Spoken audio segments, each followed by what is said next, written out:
happening in the country. Yep. So I'm good this morning, even though I'm under the weather, but I'm good. And I hope that we have a wonderful conversation this morning. Okay, so that's the voice of Harris Beatty. So, like I said, we are here this morning, and we have wide range to talk about, wide range of issues to talk about this morning at 8 o'clock. Rudolph Fire, his who's a Liberian journalist, will be joining us this morning at 8 o'clock to talk the talk. But this morning we will focus our lenses on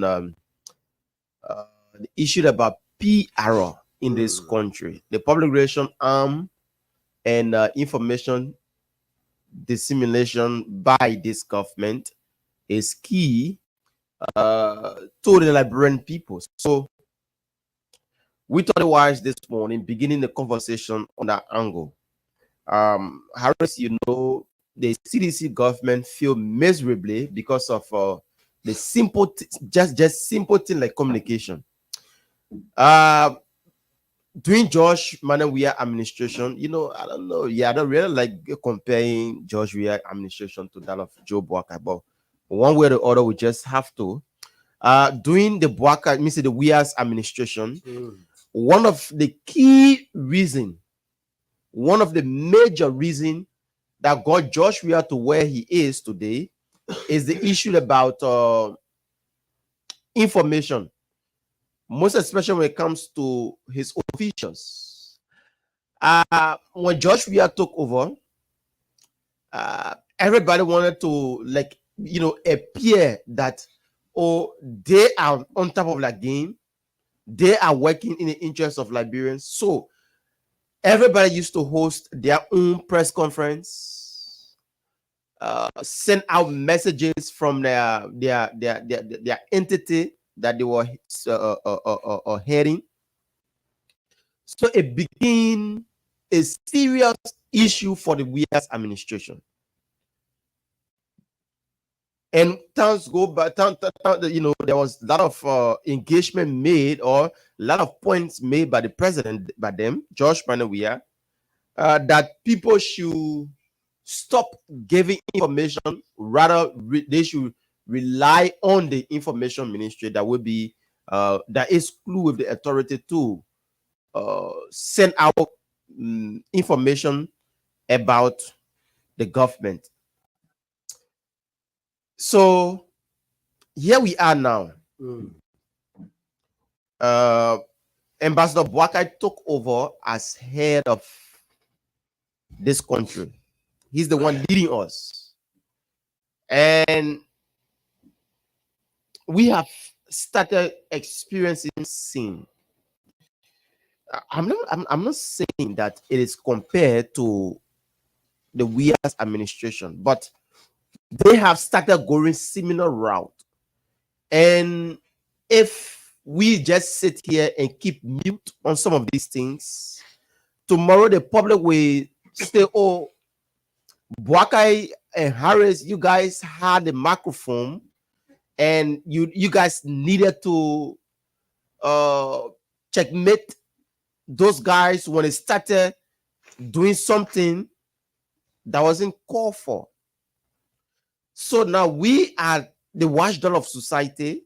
We will bring it out to you, our followers. We will tell you that, oh, this is what's happening, and it need to be curtailed. Ambassador Boakai, let me tell you this morning. We, the Liberian people, rely on you 100%, and we know you will never let us down. That's for sure. We know you will never let us down because we trust your ability. The citizens got in the rain to vote you to power. The citizens stood under the sun to get you to where you are today. And they are depending on you 100% to fulfill some of the promises that you made. You told us that it wasn't going to be business as usual. And of course, we are following. There are a lot of good things that you have put forth. The establishment of the economic, that is the War Economic Crimes Court, that is in sight. We want to appreciate you for that. Now, taxi cap is running from Maryland County to Monserrado just within a daytime, just within 24 hours. It never used to be like that for years. We want to say kudos to you and your administration and a lot of other positive things that you have done that we as Liberians would like to appreciate you for. But when it comes to some other things, most especially information dissemination, you will have to stand up. The executive mansion will be saying, the executive mansion press bureau will be saying one thing. The Ministry of Information will be saying another thing, and then the ministry that is in question or the minister, he or she will be saying another thing.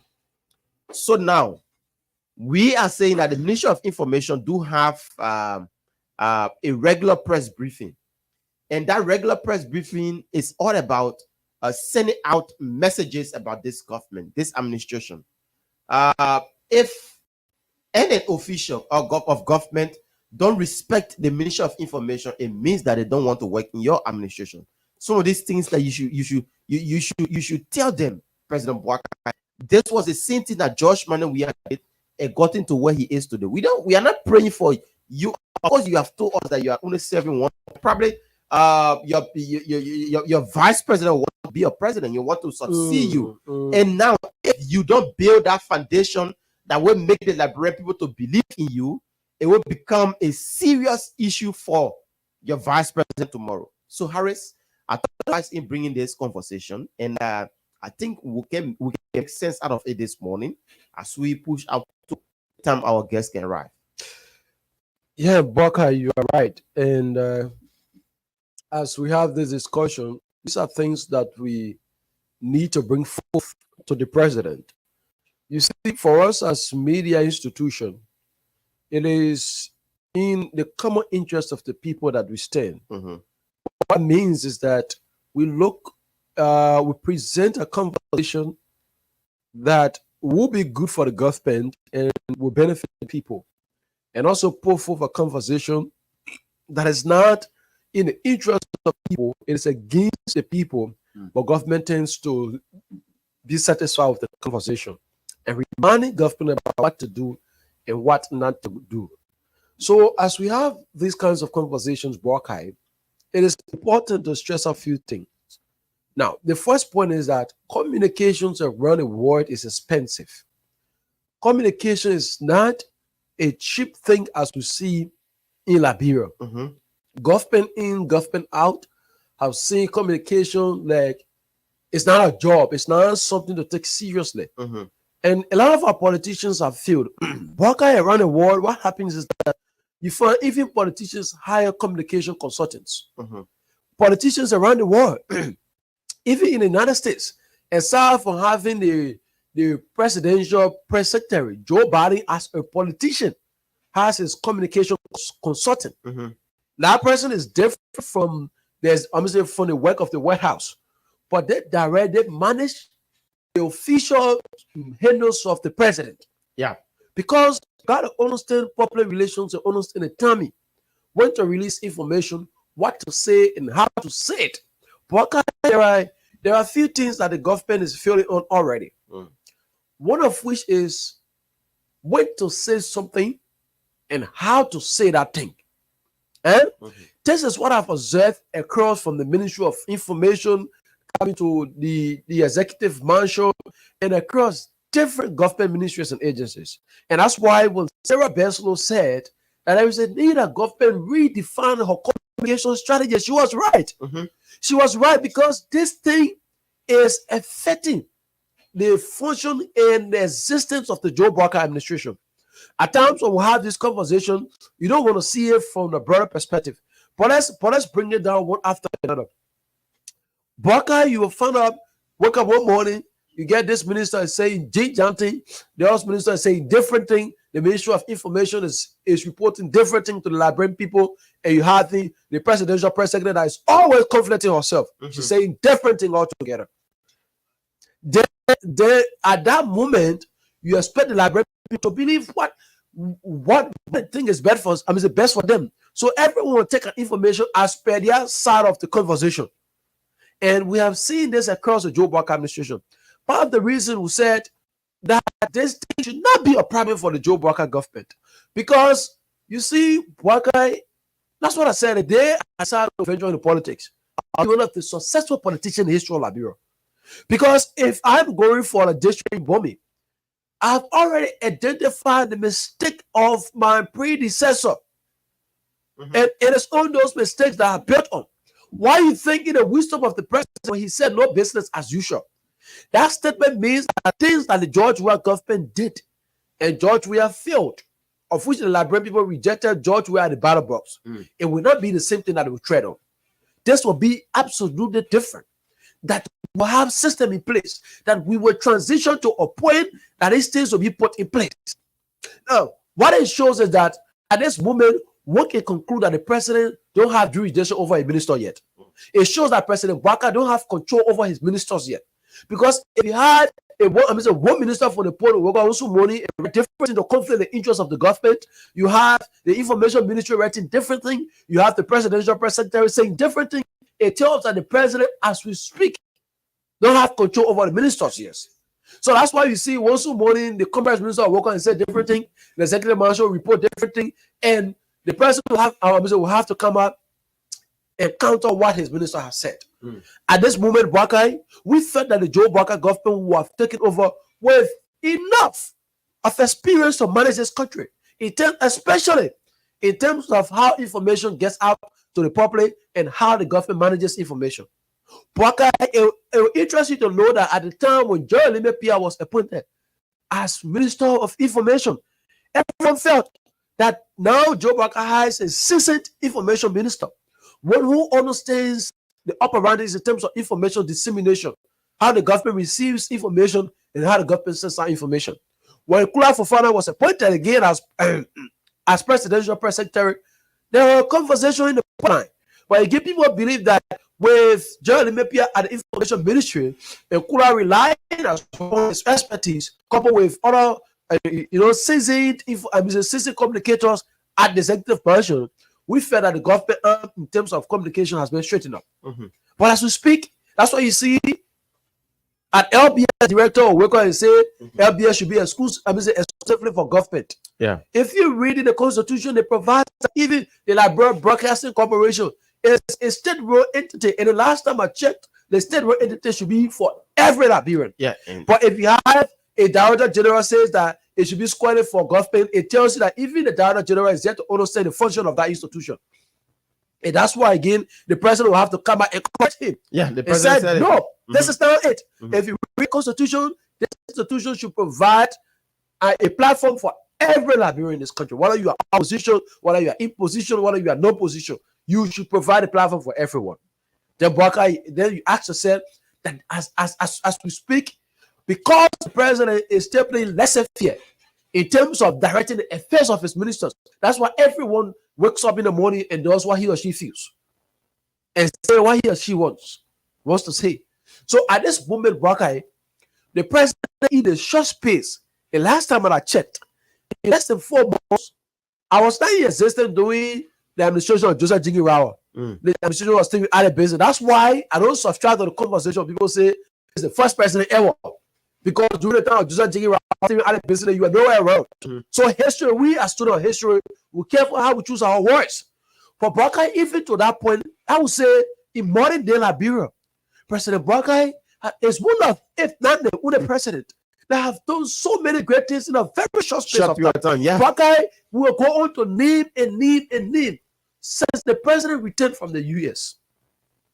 What has been the effective communication strategy been put in place that the presidential president has been able to brief the people of that bureau that this is what President Barker took from the US. The US African Summit. Yeah. That this is what President Barker said to the US, said to the world, that this is the position of Liberia. What President Barker told the international community about Liberia's position in terms of agriculture, in terms of money, in terms of the different areas. You had a minister of mines that accommodated the president. What was his position? What they hit, I mean, at that General Assembly, what was the conversation like? You had information minister along with the president since he returned. What he said, these are questions you should be asking. When you have an effective communications team, those are in the interest. Every successful politician, 60% of their success is not what they have done, is how well what they have done has been communicated. Yeah, that's how they succeed. 70% of those that tell you that, oh, the man is working, the man is doing this, the man is doing that, it's because how well that this thing is being able to be is communicated to the people. Then you sit there, you have a communication team that is stable on the success of the government. The president returned from the U.S. African Summit. The last time I already on the Malawi president because he has his official website. Boakai go down there. All of the deliberations was being interpreted in the people's language and be presented to them. Because it is with those resources that supporters of the government, those that believe in the ideology of the government, will stand on and say our president in a short space have been able to do, in a short space is doing this, is doing that, have done this and have done that. But the executive mansion is like a normal Facebook Live. That's how it is. The executive mansion is like a normal Facebook Live. There are a lot of good things that George Weah did in this country. But because George Weah had a group of people that call themselves communicators, but was only in their own interest, were never in the interest of the presidency, was never communicating what the president have done. That's why Liberia said that George Weah did nothing. People say, oh, George Weah says they don't do nothing. But Boakai will tell you that it's only George Weah says yes, that you have the recreational centers. It is only George Weah says yes today, you have the issue about this wise situation, right? There are a lot of good things. Go to the Emory Hospital, move on. George Weah did not do 100%, but he did some great things. But as we speak, these things appear to be nothing because the government at the time they had an effective communication team to interpret. So their style of communication was being politicized. Like, oh, you know, the first president to do this, the first president else to do that. That's not the communication. We want you to say something that a layman out there that still has hope and aspiration in the government will say about the people doing things. That's how it is. That's how it is. Imagine the government having a 3-day cabinet retreat. What? All of its cabinet ministers, everyone, whether deputies or assistants or everyone converge at a specific location for 3 freaking days. Boakai. Afterwards, today is Tuesday. What has been said? Aside from the president's speech that was prepared, that the executive mansion posted on the official page. What different thing have been said? How well that the Ministry of Information, the official office of the government, has been able to communicate what the Minister of Agriculture presented to the president, what the Liberia Telecommunication Authority presented to the president, what the Minister of Justice presented to the president. Boakai then will sit there and say, President Boakai working and this and that. Even a minister still struggling to explain what the president have done in recent time. So communication under this government is lacking. It's lacking significantly.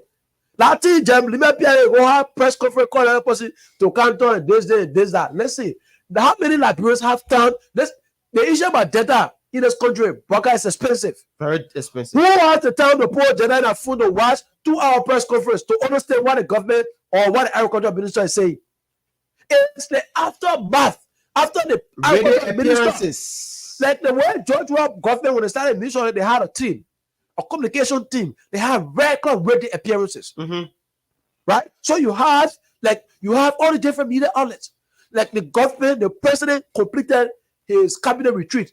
Boakai, if you had a serious minded public relations team as to what is lacking in Jeremy Pia, as what is lacking in Kula Fofana, that's a Kula Fofana will be on a bluff. You have a presidential press secretary goes on the radio and she's being asked about the source of the government. She's not even able to explain herself. That's bluff. That's bluff. If I was the president of Boakai, you know what we have done by this time? To keep Kula Fofana at the executive mansion. Let's just be there our own way. Jeremy has greater responsibility. Greater responsibility is on Jeremy Pia. Kula Fofana manages the president. Jeremy Pia supersedes the entire government. So there is two things. There is two things you need to understand. Boakai, Kula Fofana manages the president. Particularly, that's why she's being called a presidential press secretary. She manages the president. Jerry Limepia manages the government information in totality. That's why it is the Ministry of Information. In some countries, it is the official mouthpiece of the government. What comes out of the Ministry of Information is what people hold accountable. Yeah. It's what people hold accountable. But if we were to take information seriously, that's what we said. That what Amemoda did at the secretary, I'm saying information. And what could have on the executive mansion pays the posting.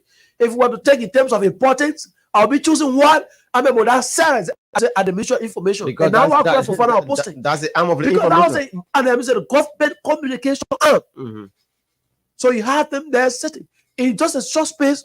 President Baka went to the US. Had the president was one of the best panelists on our conversation. Throughout all the presidents that spoke, it was President Baka receiving applause because the way he was being asked and the way the president answered the question, I think it met the satisfaction of the audience. So, return, Baka, what has been said? How well the executive manager has been able to communicate the president's advocacy at the wild body to the Liberian people, informing them that this is where we are. We move on. Liberia, presidents in, presidents out. The President Baka takes concrete steps on the establishment of war crimes in this country, establishing the office of the war crimes. How far we are. Baka, if you had a serious-minded public relations team, that's a boost for the government. That's a boost for the government. Baka, today, we receive information that Texas is about to leave from here to Maryland and return. Today, we see all of the roads. We see moving equipment, all those major roads and everything. Progress has been made. What's the conversation like? What has been said about these things? Yeah. And Harris, just to add up to what you have said, this is about Liberia. We are not against anybody like, oh, we want to fight it because of your job. Absolutely not. We just want the REFO team to be in place. If you are a communicator, can you imagine some of us that are on radio every day, throughout the week, 7 days a week? We will be the one begging communicators, or even people that are in government, to come and explain what they are doing at their various ministries. Some of them, you will sit down and send a text message and tell them, say, oh, I want you to appear on my show, on my radio show, on so and so time. They will select which one of the radio station to want to go to. That's why we no longer embarrass them. We don't send a message again. We will sit right behind this microphone and make them to come to us. Yes, of course. We will sit right behind this microphone and make them to know, oh yes, there's a radio station that called Punch FM. There's a radio station that called so the Oku or whatsoever radio station. What I'm saying is not only about Punch, it's about other media institutions. Let me tell you this, fellow Liberians, the guys in government, some of them, when they are not at a position yet, they can be so humble. Oh, yes. They can be so humble to the extent that once you send them a text message, they will be fast in replying to you. But if God, the day their name just appear on the executive mansion website, it becomes a total different ball game. You know, let me tell you this. Not because Patrick Horner was my, former CEO and blah, blah, blah. I'm coming to sing praises to him. No. He's somebody that is reachable. Let me tell you this. The Mo Ali, the Patrick Horner, the other guys, my man, when you send a message, even if it is not, if they don't respond promptly, but it will take them like a few, 30, 45 minutes, they will still respond to you. Not because they are in position or whatsoever thing, but some other guys, most especially the people that are disseminating the information of the government. When you reach out to them, let me post for instance, the Kula Fofana, oh Father Lord God, send that little girl for that position at the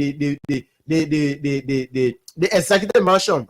If she feels that she's on top of everything now, she feels that she's the one she feels that she's the one now.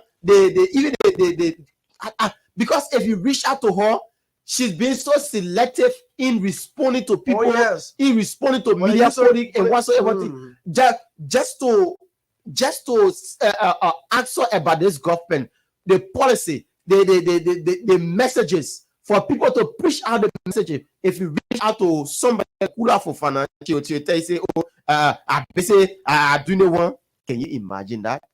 There should be a professional way wherein you address people, most especially those that sit behind microphone. The microphone can be small, the radio station can be small to the extent, but that particular radio station have their own listening audience. Let me tell you that. Have their own listening audience. We are not talking there because we want her to come on a radio station. We are not talking there because we want people like Jeremy Limepia to come on a radio station. No, we are not begging them to come. Like I said, we will sit behind this microphone and make them to come. So, the president, Joseph Nima Boakai, the vice president, Mr. Jeremiah Kuhn, they are doing extremely well for this country. But is the information being sent out there? What information is being sent out there? The opposition is looking for all of the bad things to go out there. When you guys were in opposition, the same thing that you did to the job administration is what now the folks in Georgia, the past government, the first government official, that's what they are doing. You will see Akaros Gray going for the bad things. You will see how they call him, Yeke Koruba. You will see Jefferson Koji and other people. The bad things, the bad news is what they will be looking for. Look at somebody that like Martin Colley. When Martin Colley can be expressing his frustration as so soon about this stage, at about this time, if he can be expressing his frustration, it means that something needs to be done. And we will sit here and tell the government that there is something that needs to be done promptly. Harris. Exactly. And that's what we say in Boakai. But some of them don't know the implication of their actions. And they're failing to understand that their action is affecting this government. And that's why the information arm now has become a toothless voodoo of Boakai. It is if not useless, but it has reached a point that there is no need to have a communication arm. Because Boakai, in recent time, the sources of the government have been explained. I have said this times of number. What President Boakai have done in short term, it predates that the president is aiming for greater success. Absolutely. But that cannot be justified on this radio because we are not the mouthpiece of the president. We cannot say it. Because we expect those in that position to come out and say it. We are here and I come here and say, I want also more and say, it's a regular thing to be a communicator. It's a person that is media friendly. Yeah.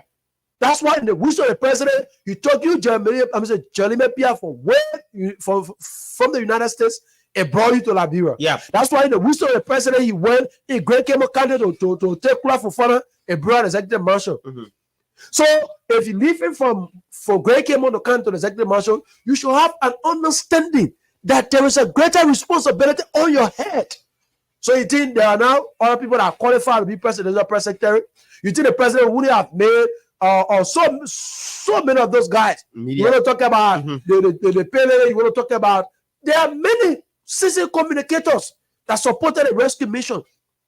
And this is why we said that, listen, if the government would have said, let's have a communication bureau, and we have maybe 1 or 2 persons to be the official spokesperson.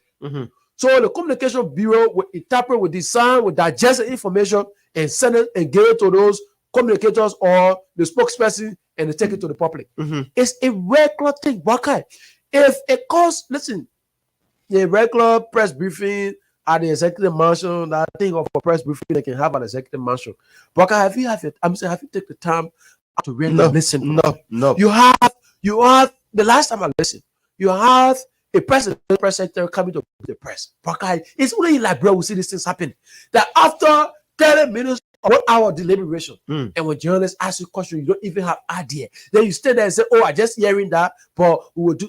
Hey man, That you say weekly update. Broadcast to have a weekly update press briefing. It means that you must have all of the information on hand. Yeah. That when you stick to that podium, what to say out there. How many times have the presidential press secretary had a press briefing and the next thing you see as a headline in the news? No. Because it's nothing she says. She says nothing. She tells the press nothing. How many times has the Minister of Information take to the Minister of Information press briefing and speak and it become headline on our newspapers? How many times have you seen that? Because they say nothing. And it's a usual thing a leader will say around 2 a day what Jeremy P are going to reintegrate. So it becomes useless for the news. It's not news. Sometimes you see the Ministry of Information after press briefing that the minister himself has presided at that press conference. Afterwards, even a radio station news, they show at any part of the news. You know why radio station will take news at any? Because they look at the importance of the story, the gravity of it. So you have a press secretary broadcast for every time the president press secretary take to the media and speak, especially as a regular press briefing. She has something important to give to people. She has something new to give the public. But when the last time have you listened that Kura Fofana held a press conference, the next day you see it on the Barren Highlands or radio stations as lead stories. When the last time has Kura Fofana made an appearance on radio, the next even the state radio, the following day on the state radio as a headline news, because she has no news. Why? She's busy of herself, busy reacting to people instead of providing the information. So like that things that you say, what you say, it's like nothing. And that's what we say. But guy, it is troublesome. It is troublesome for the Joe Barker administration. What it will do is that at the climax of the first year of the present administration, if the communication team is not being worked on effectively, if there's no new strategies, if there's no new partnership with media institutions, if there's no new way of becoming accessible to the media, you know what will happen? George Weah took over. George Weah had a media blockage. Media blockage in the sense that it's how George Weah going there, you go live. When you call any of the ministers, you have when you invite them. But guy, it is even troublesome. I should be the minister of justice, or perhaps I should be the director general of the civil service agency. That for the first time in Liberia, that commercial banks have agreed to give civil servants up to 50% loan from their salaries. That for the first time in Liberia today, the civil servants can take 50% of the salary before the month comes to an end. Why can't you tell me that information? The press, the journalist is reaching out to you. Come and explain this, and you pay for that. Yeah. Okay. Then you sit at your CSA office. You think that the people out there will know that this thing is happening in the government. Think how others will know that this thing is happening in the government. Okay. That for the first time today, we see throughout that the government has taken control on the establishment of the office of ombudsman or of the ombudsman. That we now see this will happen in our country. How many presidents took steps since that time that you have the government, that the government is able to explain this thing. Okay. So how do you expect the ordinary Liberian that the president said no, we maintained the price of rice on the market, that despite of the global crisis coupled with the challenges to our importers that hands down, we will maintain the price. You say we sit here and the conversation is still up. It's still language, no one to talk about it. Why? Then you tell me that Joe Barker is doing something, you expect the layman out that's on the sun to understand that thing you say that President Barker is doing something good. Never. He still feels and thinks that nothing is happening. And that's why the opposition will sit there and tell you that the president is doing absolutely nothing. Yeah. That President Barker made 6.7 million debt from the West African Examination Council, that the government has its own obligation to pay for WAS fee. After George Weah, throughout the time said that we pay WAS fee. The president, his wisdom directed the Ministry of Finance, and they had 3.5 million allotted to kick that process to pay. That today we said there, Barker neither the Ministry of Education, no one to say or change about that thing. Barker, we have our international students that were risk evacuation, that risk evacuation for the different countries because government had to complete a scholarship payment and needed to pay arrears and different things. That today the president has directed the Ministry of Education and those students, all of their bills have been settled. Barker, when the last time you heard that? It's just in the space of 4 months. When the last time you hear that? It's because everyone feels that nothing is happening. Nothing is happening. That broadcast today, the president has initiated a conversation in Bong. In Bong and down Lofa, the government has secured up to 500 acres of land that the Ministry of Agriculture has carried on assessment. That is the World Food Program. Broadcast has to say that when the last time you heard that conversation, go and read the president 100 days deliverable. When the last time you see the government effective communication to explain what the president has done in the 100 days? Okay, President Baka is working, but it's being sidelined. The workings of the president is being put under the carpet, it's being swept under the carpet because everyone is too important for themselves. Yeah, everyone is too important for themselves. The only one they want to discuss is the politics. Yeah, the politics aspect of it. It is an affront. It is a disrespect. If I was a legislator in this country, that thing what minister can be doing when legislator and read something about the government.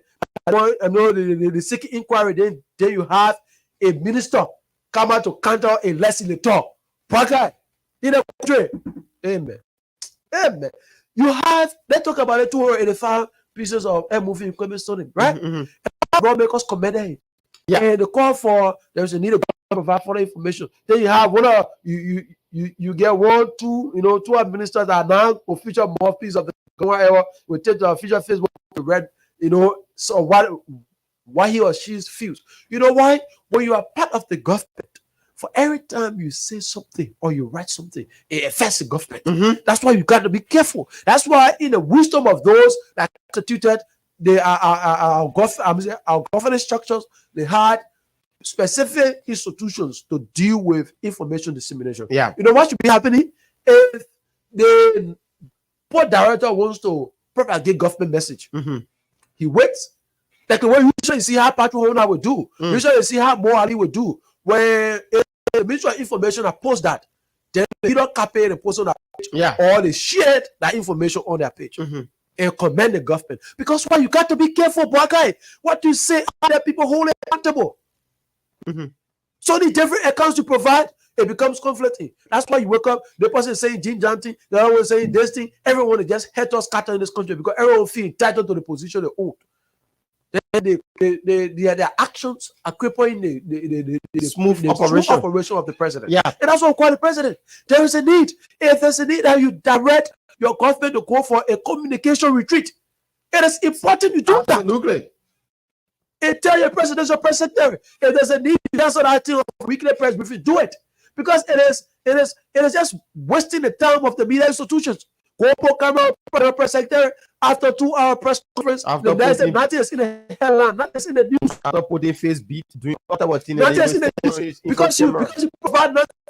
You provide nothing. You have the Ministry of Information after 1 hour 30-minute press conference. The next day, nothing is in the news. But let me share the secret with you. During George Weah time, a chemo George Weah regime, and this is censoring news. At times we'll have this conversation. Someone will think that censoring. Every media institution, whether independent, BBC, they have such that people pay for public relations.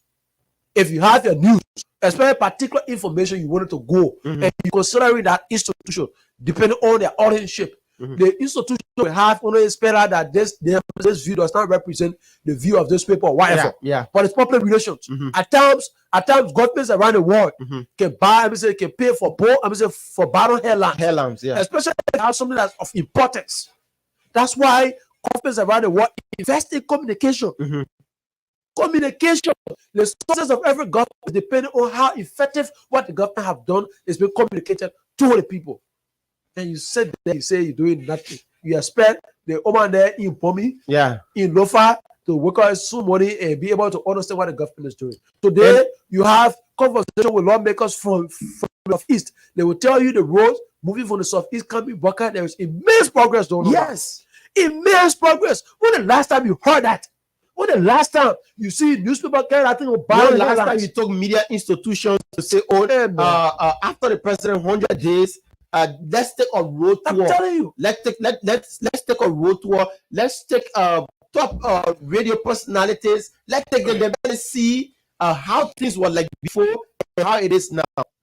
These are things that you should address as a media communication arm. Make sure that the people that sit on platforms that are sending messages out there every morning, reach out to them, make them believe that, oh yes, this government is doing something. It's not like they see business as usual. So when you see us talking some of these things, it's about putting the government feet to fire to do the rightful thing. We are not against them. Like I said before, we are not against anybody. We are not asking you that, this job here, since you had it, blah, blah, blah. No, we are not. We are only letting you know that you need to do your job effectively. If you are a communicator, or you are designated by this government to serve as one of those communicators or represent the government image out there, you should do it properly. You should do it to the extent that all the common man, the old man, the man the man Benu, the man out there that sitting in Gorbachev market, that's sitting right beside our radio this morning, they'll say, yes, oh yes, the government is progressing. But if the government is doing, for instance, how many persons know about the road now? The roads across the country. How many persons know that years ago, Texas never used to leave from Maryland and reach Monrovia the same day? But now it is happening. How many persons know about it? It's because we are saying it. It's because we are even saying it. Have that said by this by this government or their minister, their Ministry of Infrastructure? Absolutely not, because they don't care. They are only all their own is that they should not be involved into politics. When the other politicians talk about this, they come with reporter. When the other person say this, they come. You think that I'm saying you think that's information, because for every time when someone says something about the government and you do rebuttal, you get that person the edge again to go and find another negative or misinformation to provide. Absolutely. Because they want to keep in the news, they will survive at the expense of the government. This is what's going to happen. Parker, if I was the Minister of Information, or perhaps the presidential press secretary, either of those positions, and the president have presented 100-day deliverables, the issue about you will listen to folks on the CDC say, oh, what the president said the 100 days are lying, because everyone sets him on Monrovia and nothing is being done. So listen, since you have the Ministry of Information that's having greater tax, we want to take a day. And most media institutions, if we can take all of the media institutions, we'll do it. We'll have the capacity. We get there, take the cameras, take the microphone, the different areas, we move on. If the president says that the government has secured 500 acres of land in Bo County, we want to take the press of Bo County. But it's because you want to show that like that the people are satisfied. Yeah. The president is saying it and they are seeing it. The press is reporting it. Yeah. So they believe it. Like that the government has no responsibility. The last time we drove from here all the way close to Babolu. Our own gas. At our own expense. Yes. And we show it to the camera. So when the government said that the roadway, we say from Bomi to Babolu has kicked off, we say most rather to Babolu and Bomi has kicked off. There are a lot of speculation, nothing is happening. Through our management, we left from here and went as far as Babolu. How many media institutions are capacitated there? And at times people say, "Well, you're the president, take your camera there." I will take a camera there when government bring commercial on our radio. How you expect to get money to go take camera there? When the last time you take the radio, you even listen to policy announcement from government institutions. Yeah. Then you can say, "President, take the camera there." So tell me that Major will play to go there. So that's the thing we say, Buckeye. If you have the Ministry of Information, now when the president speaks, it is with the jurisdiction of the Minister of Information to interpret what the president has said. The presidential press secretary to interpret what the president has said. Sometimes some information that the president has, now putting it on executive mansion, you take it. The Minister of Information take to the podium with new, fresh information that the public will use. Amen. Imagine, Harris. Since it was on Friday that they made a pronouncement that they will be bringing in 285 earth moving equipment since Friday, right? Friday, Saturday, Sunday, Monday, today is Tuesday. The Ministry of Information haven't come out to break down that statement that was made by the Minister of State of our portfolio, who's behind the importation of the machines, how the machine is being brought in the country. You know, all of these things, the Ministry of Information, by this time, the presidential press secretary, by this time, they should be breaking it down for the layman to understand who's behind it, and how is it coming into the country? What will be the benefit? What will it benefit Liberians to even celebrate the importation of those machines?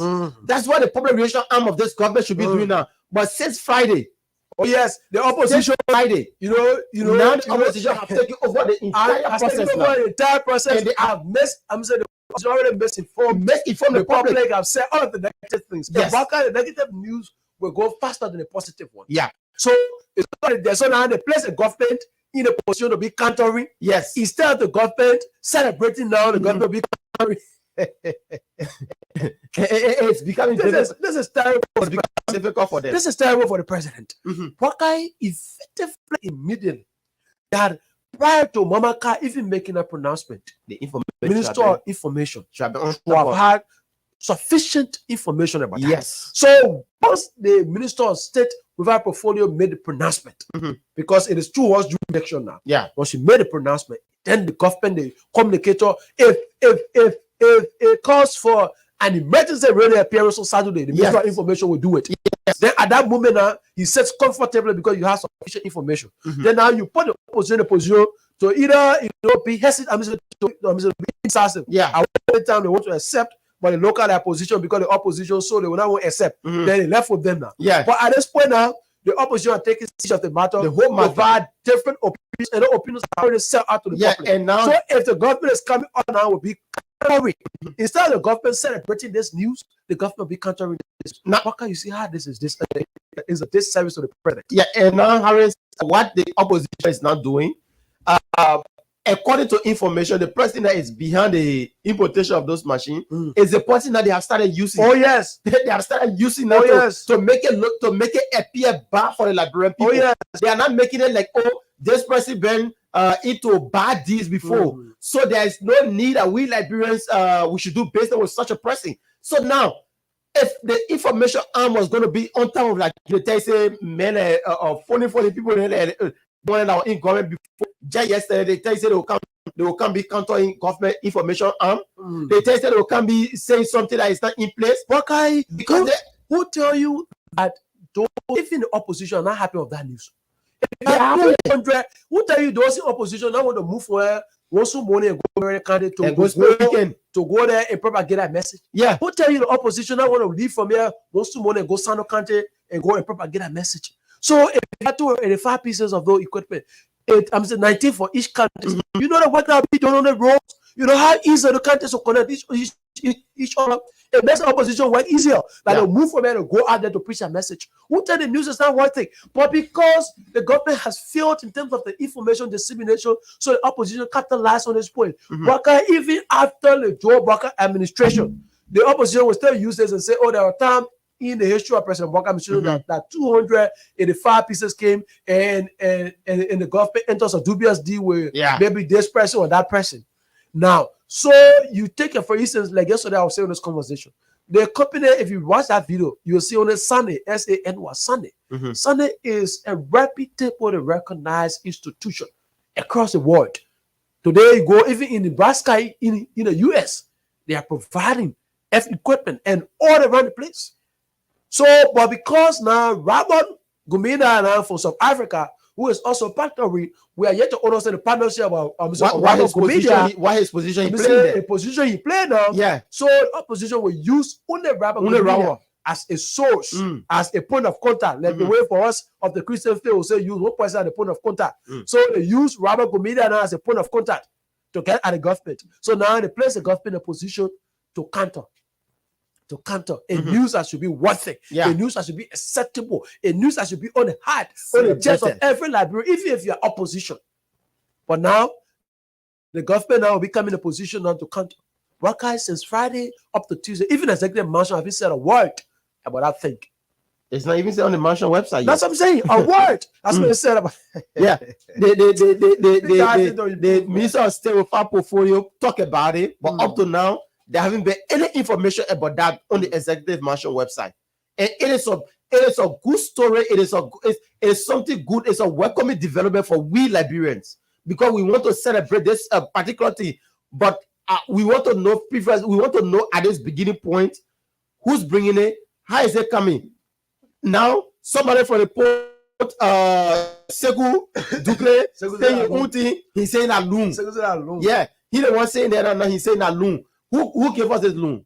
Was it the company that is having the machines, or the person in question from South Africa? Who gave it all this particular loan? That's when the government arm, the PR arm, should be there now to explain to the Liberian people. But since Friday up to now, everybody tight lip of this about this particular. Then you leave the public to to start wondering, is it a thing that the opposition saying that we should believe, or is it a thing that the government saying that it's what we should believe? Oh, yes, that's just what's happening. Like, they are confused, and the opposition is able to interpret theirs very easily. Just take one person from among them and use them as a point of contact and speak to the president. Own corruption and accountability, tie it to Robert Gumida. Look for his previous accounts. What exactly he has been involved with. Sell the conversation to the people. They buy into it so easily, and that's how it is. So now, if he has the conversation down, like yesterday, I was jokingly, I was having a conversation with someone, and jokingly I said, we have 285 pieces of equipment coming, and now what roads to clear. The next thing the person say, but who bringing it? One know that thing. So then I said, that's a conversation. So everyone takes that. Everyone will go and it's not helping the president. So we move on from one point to another. We see across the government the progress. The last time I took a promo time, and I was able to jot down some of the things the president said in his 100 days, right? Let me just read over a few of these things. Like you will go in the president 100 days. You want to talk about sanitation. The president said, to date, we have acquired trucks and equipment needed and have begun clearing the sewer system in Monrovia. Is this not a reality? Is this not what the LWSC has embarked on? The president said, similarly, we have begun restoring the water supply to Central Monrovia and Kakata City. Is this not a reality? The deficit within the president. So today you see the water is taking steps. You move on to agriculture. You move on to agriculture. The president said we have taken major steps to boost agriculture, which is the cornerstone of our country. In an effort to reduce rice importation to 70%, we have acquired and cultivated 2,000 hectares of land in Bong, Lofa, and Nima counties. Today, the Ministry of Agriculture has begun the cultivation of 1,000 hectares of farmland in Forma. And in addition, my government has become the cultivation of the University of Liberia farm in Fender. So the University of Liberia, for the first of its kind, will have their farmland in Fender. For the first of its kind, will have their farmland in Fender that the students will be benefiting from. So those are studying agriculture at the university will go there and make farm, and the produce from there will be used for the upkeep of the department, that of the student. This is what the president says. Within 100 days, he move on. The president will move on to let me just get here. He will move on to WAS fees. He said, my administration inherited a debt of over 6 million unpaid WAS fee. Despite the major resource constraint, we have allocated 3.5 million in the national budget for the payment of WAS fees. Today, you're checking the national budget. This money is there. It's there. You move on to youth development. He says, today the government of Liberia has allotted funds for payment of arrears owed to local and international scholarship students.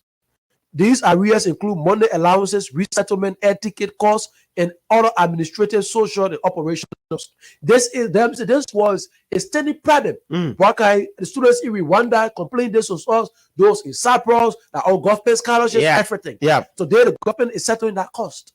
How many person know about it? How many people know? How many person know about it? What can I tell you? Nobody know. We move on to justice and abuse. 123 beneficiaries of our youth have been transitioned for rehabilitation. In addition, the government secured 50 acres of public land in Bentor. 50 acres of farmland in Bentor. The 50 acres of farmland in Bentor. And that land will be used to build the National Referral Hospital. So all those are own drugs. All those are own drugs will go at that referral hospital and be treated. Yeah. How many people know about these things? Hey, man, Boakai, that's what I said. The president is working. The president said. nothing. So I took my time, right? Mm-hmm. I took my time. I listened to the president's speech, and I was able to jot down all of these things one after another. And in the coming days, this is what we will do. Mm-hmm. We'll move to all of these different locations. You Yeah. want to go to Bentor? The And last we'll see. time I was having a conversation with the I think it is the commissioner or the township. I'm the chairman, one of those. I'm the position, and he said to me, "How the family is already basically killed. The government is completely negotiating with the people. What will happen is that they have said obey the National Referral Hospital. So when we catch the people with our own drugs that are willing to be rehabilitated, we take them to the referral hospital. We're not taking them to JFK. Now we're not going to JFK. Now we're not going to JFK again. We'll take them to the referral hospital. That hospital be specifically to deal with addicts. These are all of the steps the president is working on. Okay. Then we say, what is it? So the communication arm has a greater responsibility, Boakai. It has a greater responsibility. And that's why we cannot say it and just say it, hands down. We call on them. We call on them. And let me just share this thing with you. We call on them. You move on to agriculture. The Minister of Agriculture went with the FAO, the FAO country director. Today we have the first ever in Liberia, first transformated, boot that was erected at the Cali Junction. Oh yes, yesterday. That place will be used. Come to think of it, how many persons will Nobody. How many persons even know the importance? First morning. Amen. And it was done just yesterday. I was passing. We never knew about it. What you asking? What people doing here? What people doing here? We're in the town for somewhere. I'm telling you. Saw that program happening yesterday. We're asking. So imagine if you have the University of Liberia farmland, and you have about 100 acres or even 50 acres of land, particularly for farming purpose, different agricultural produce. Then you transition the University of Liberia Agricultural Department from being from being theory to practical. Yes. Then now you have students there. Those are having a desire to do agriculture. Will go there. Students will take up. Then the University of Liberia work with different international partners. You have grants to be provided. Students will apply. Different student groups will apply for that grant. You get an agricultural grant. You set on the farm. Number of your own produce. It helps empower the students. These are all great steps. When the last time you hear the University of Liberia as a whole that receiving funding national government budget to come out and talk about this thing, that we're working with government will have first of account the University of Liberia farmland. All of these things that are and Harris, let me just tell you this. On the issue about Zogos, the last time Senator Dawes graduated, I think his second batch, second batch of people that are displaced, right? So Senator Dillon, Senator Sir Joseph, the Vice President Jeremiah Kun, they went to Bentor to inspect a land. That's the land I'm talking about. 50 acres of land. 50 acres land where it will create the National Referral Hospital. Yes, for our brothers. How long that thing spent in the news? But how many presidents talk about it in the news? Was the information I'm close with the authority to? Yes, of course. They have the information. They have the information. They send it out there. Nobody. Boakai, you know what? Every time you see the vice president is going somewhere and the president, you have the mission information will take that live camera. Imagine the refugees that return to Liberia. Right? Yes. So the conversation was they will enter in Liberia and all of them choose their different counties that they want to So imagine if someone decides to go Maryland and you in Nima, the government will have to secure the funding now to get you from Nima to Maryland. So, but because now the government is not communicating that to them effectively, what is happening? So let's talk to the media all will just go and say, oh, government brought their banner, government brought their banners. They don't talk about when they return all of the food like the government share. They don't talk when they return all of the package that the government get in the meantime for the upkeep. All these things will not be sent. So the Bible wants is what will be put out there. So imagine if the government secures the president in 100 days says that we secure 50 acres of land and for the National Referral Hospital for drug addicts. Boakai, I'm sitting as information minister and I'm reading through the newspapers and I say government secures 50 acre of land for National Referral Hospital for drug addicts. That is a bold battle headlines. A headline. That's a headline story that even newspapers will waiting to carry to build the first national referral hospital for drug addicts. Amen. As easy as it is, that's how interesting, captivating it becomes to the people. And then somebody take and say, you see it, and then be hospital. Yeah, and then you see NGOs and other international partners expressing interest because to invest in our local dairies. Yes. The last time you listened to the president at the at the UN Africa Summit, he said that's the reason why the FAO now is working with the Ministry of Agriculture. The president at that gallery at the UN Africa, at the US Africa Summit, the president said one thing. He was asked in terms of agriculture. The president said, I won't quote him word for word now, but I still remember what he said.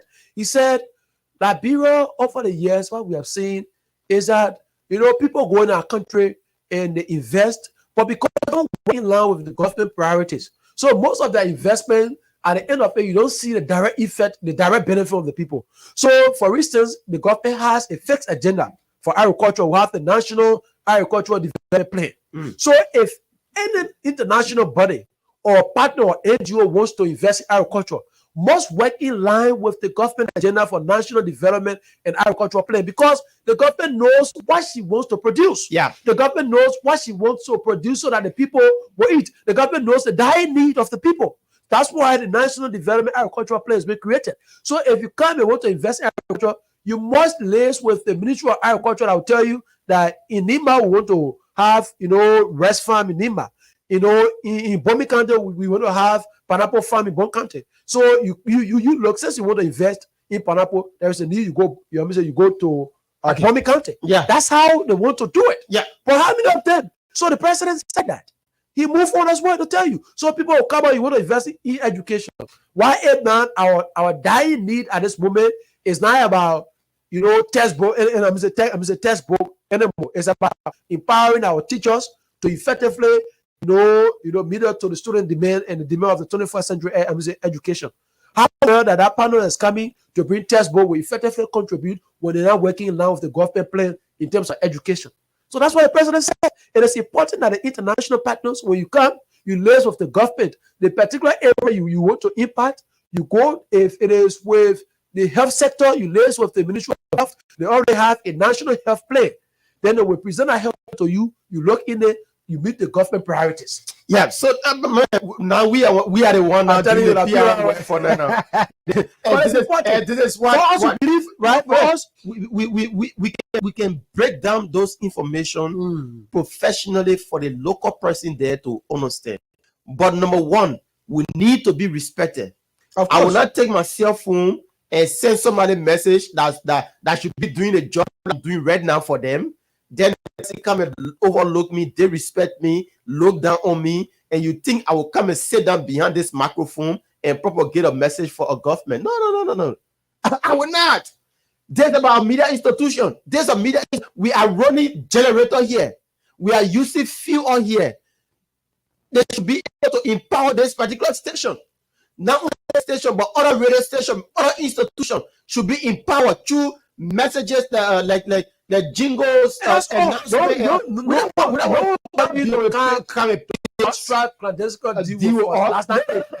what we're saying is that, my man, listen, if you have an effective communication team, like I continue to use the word effective. I'm not saying there's no communication team. It is there.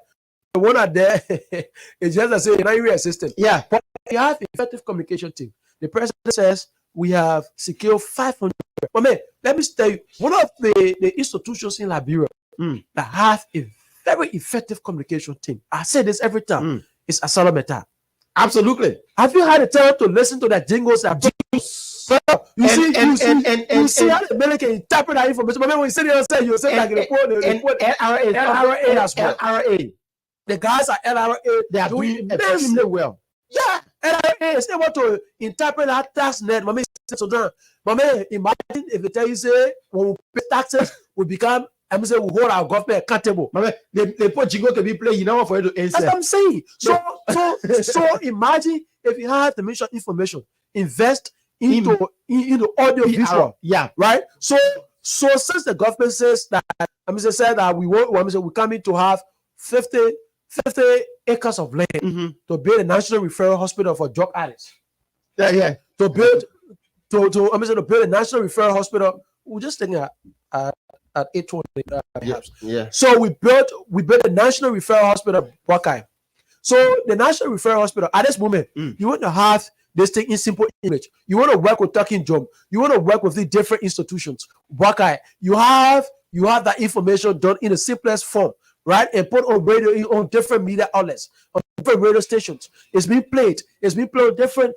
But then people can understand what the government is working on. Then the government is working. Then the government understands what exactly. The people understand what the government is doing. Yeah, like that. Someone tune a radio, time for commercial or time for jingles. They listening that they say, "My people, they come in bed. They refer hospital, in better. The hospital, all our children in their own jobs will go there to get treatment. Yeah, hey, my brother, even the Zogo that are on the street will know that there is something good that is coming their way for them. But nothing. And Harris again, even the Ministry of Public Works. No. Now we are seeing taxi cab living from this place to this place that I never used to having before. Break it down in the common Liberian English. Oh, my people, Liberian, no. Our president is doing well for the country. The country here will never used to ride on the road. Whenever they break it down. Remember when it comes to simple English jungle, get into simple English jungle. I say, you know what, you want to stop saying, because I will break it down for the real person to understand it.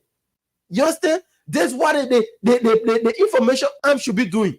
And today we are on their back because of certain reasons. Oh, yeah. They are not doing their work, they're not doing their job, and they want to feel that they are doing it. I'm certain people. The opposition, I will call the names. The opposition, the Jeremy Pia, brother. I don't there. The Jeremy Pia, the Kula for fun of Buckeye. And the interesting thing is that the opposition is surviving on the silence of and they have started. The government is more of in the defensive than the opposition should be. Yeah. So every time you see the government is only countering, the government is countering every time. The government will be in a position to be countering. Also, when my government in the country, I get business be countering people. But the information I'm providing that you because I'll be providing it back to back. Yeah, you are still confused. What can I take calls? Yeah, man. So, folks, that's it. We talked the talk here this morning, and it's left with you now to make your own decision. Yeah, you can call and have a different opinion here. We're not telling you to agree to what we say. You have a different opinion, you can express that opinion. So now the phone lines are open on 0778 665 699, 0778 665 699, or 0880 561 644, 0880 561 644 are the lines that you can call, and you will be live with us on in our time. I'm very for you this morning, bringing you everything as you want to listen to it. So, like I said, 0778 665 699, 0880 561 644. Coming shortly, Tough Talking, Rulers in Fire will be here again this morning to add up to the discussion. But I take this person on the phone line. Good morning, welcome. Punch FM, and let me say good morning to people of this number 5, and to many of our listeners. Yeah. Well, I'm the Ramsey Joseph, and I'm forming in for my respective district. That is district number 5, Priscilla Cooper. I may commend you in the studio for your analysis, but one good thing you should understand. It's not the way you think. It's not the way you think that how you want the government to run. No. And the second thing you have to do, you got to pay some respect to Kula Fufana. Yeah, even though we all agree that you from Cape Mount and every one of us from up here, it is not because the government officials are not doing a program on your station, then we just get money and start. No, it's not because you are inviting them. You're not having light or green lights for them to come to your station. No. Hello. Yeah, go ahead. Okay, so now thank you. I like that. I want us to have a conversation. I don't care whether she comes to my radio station or not. I don't care whether any government official come to my radio station or not. They are not the one putting food on my table. That's the first thing. They coming to my radio station. It's a plus for them, not for me. It's helping themselves, not for me. That's so whether they come or not, I don't care. You understand? Okay. Okay, so go ahead. It is not only this station that Liberian people are being informed, and every day they are listening to various radio stations. Information, even concerning about the yellow machine that's coming, not the machine. You know, the government is not a people. Okay, hello. Yes. Who behind the importation of the machines? No, but that's why you have to wait. Any comments that are coming up today? Okay, no. Says hello. You understand the term in communication? You know, communication works with time. You know, communication. The issue about communication works with time. Since when they announced this machine? Brother man, we gotta wait until today when the government come with their press release. Okay. Instead of start playing the lip service. All right. Conclude now quickly before we take another call.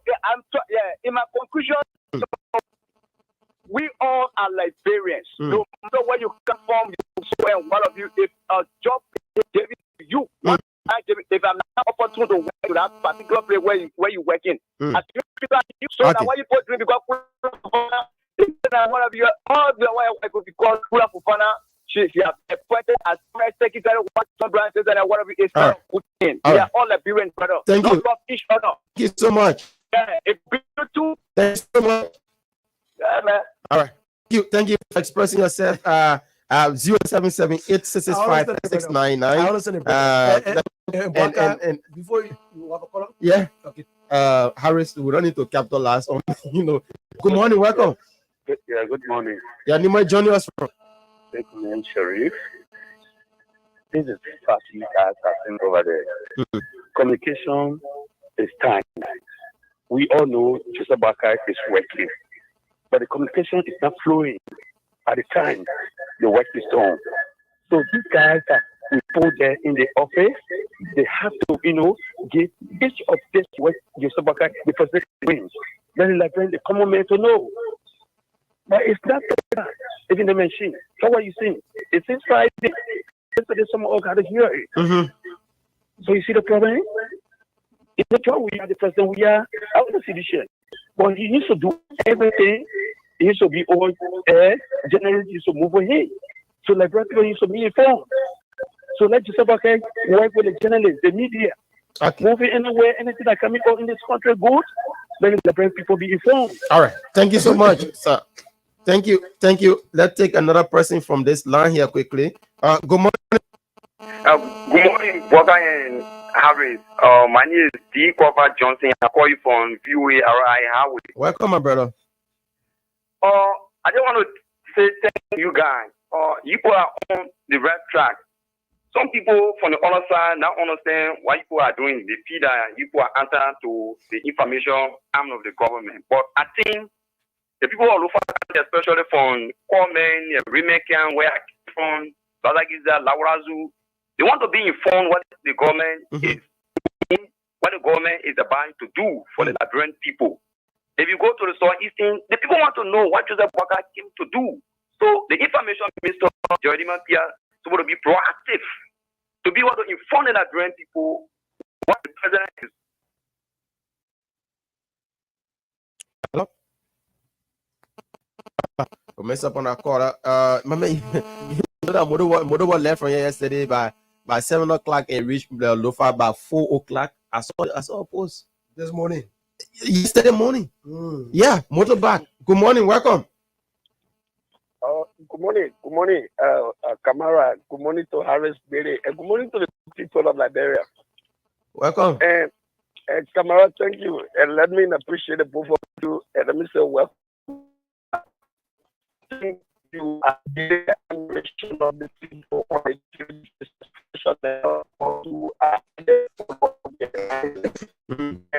appreciate what they I think the modern encyclopedia of professional broadcasting in our current day dispensation. So let me say thanks to the book of and that of this is Samuel Sakara Johnson. I speak to you for things here. But let me say this, okay, and that is the reason why many of us will be seen as opposition to this government, but failing to understand that we mean well for our country. And like we have always said, when precedents have been set in the governance process of the country, and you run on our precedents to access national political power, you must also be aware that that same precedent will be used against you. Look, information dissemination, like we have said, that it is fundamental, it is cardinal for the government of the Republic of Liberia. It is not by will and pleasure of the government to inform the Liberian people as to what is going on with any project that they intend to initiate. It is the full responsibility of the government to inform its people. No one Liberian bucket is against the 285 earthquake machines coming to Liberia. Absolutely.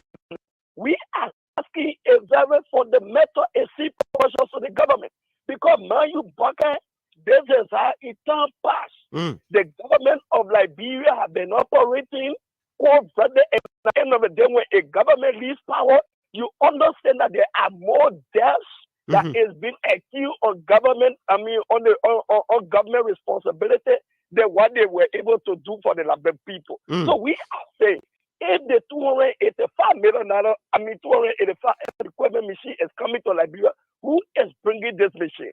What are the agreements? What is it involved with? If it is a loan, what is a loan agreement? How many years it will take for us to repay this loan? Yeah. These are fundamental questions. It is under the doctrine of transparency and openness in the governance process of our country. Okay. But today, our unity party, just to conclude, our unity party feels that when you ask these fundamental questions, you are against the government. Yeah. Absolutely not. You roll on the same measure to come to power. So it is our responsibility to know as well, where is this money coming from and how is it, what it was factored into the national budget or what? And these are fundamental questions that we need to know. No matter what they tell you, you cannot intellectualize this process. It is information that we need to know. Okay. Thank you very much. Thank you so much, my brother, for calling in and being a part of the conversation this morning. We can take roughly about 3 more calls this morning on the show. Let's go back to the phone line and take this person here quickly. Good morning. Welcome. Your name is joining us from. Good morning, Baka and your colleagues in the studio. All right. Emmanuel Toba do join you from District 4 to be beside the Road community. Okay. Welcome, sir. Yeah. I'd like to commend you guys in the studio for your talking point. But you and I want to throw a light on the yellow machine where all the Liberians are just hearing. We want to know, we want to do this, we want to do that, and what have you. I just want to give you a green light. And you as a journalist, I want you to do me a favor when you come back on the talk show the next time so you can tell the public what happened at the time. Please do your research on E.J. Raw, the president, that the man who is on the $5, why he was killed. It is the same story that is repeating in Liberia today that nobody is. That's why you see, oh man, he's very technical and smart in doing his things. Let me learn on this. President E.J. Raw left from here. He went Malaysia to lobby for Liberia. The money was given, and at that time, people at the ship. E.J. Raw have told the Malaysian government to transport that money. Everybody, all the historians are listening to you and I. If somebody will call you, you'll get a classification if I make a mistake. He has told the Malaysian government to transport this money beyond him so that they cannot kidnap his ship while coming. Malaysian government agreed before E.J. Raw could arrive in this country. Liberian politicians, Jahayo, on all the radio stations, they were on the radio. Ten people, E.J. Raw, when Malaysia, they gave him money because he was business man. He took the money, he transferred, what he call it, business. Then they go for him. They kill E.J. Raw. E.J. Raw died before the money arrived. When the Malaysian government arrived with the money, where is E.J. Raw? He's dead. Nobody stand for the money. They put left with their money. This is Liberia, brother. Let me tell you something.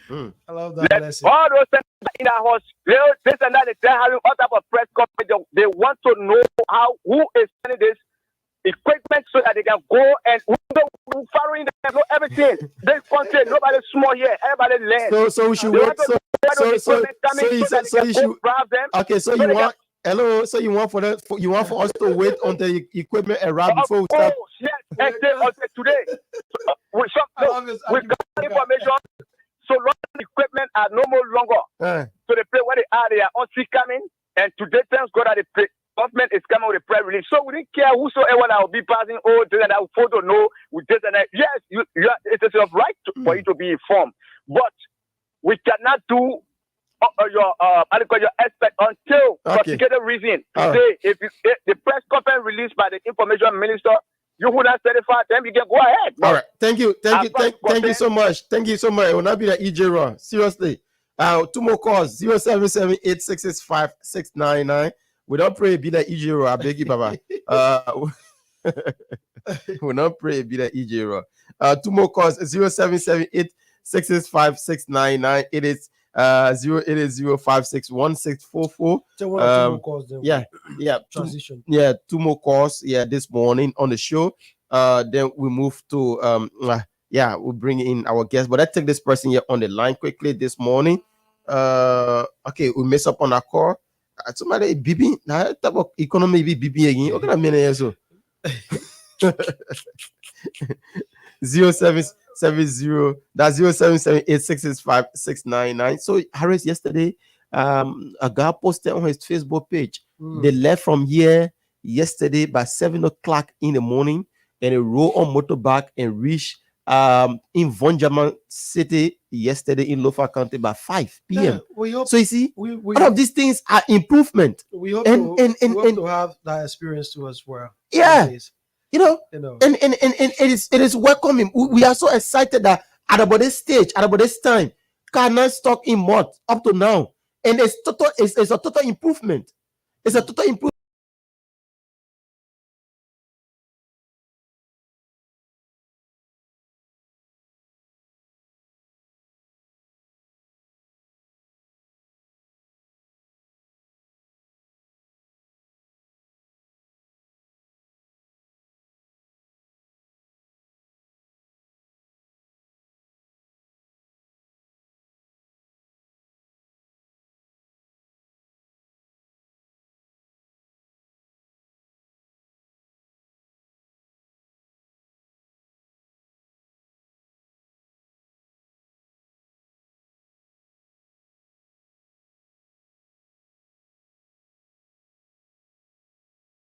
We'll talk about it.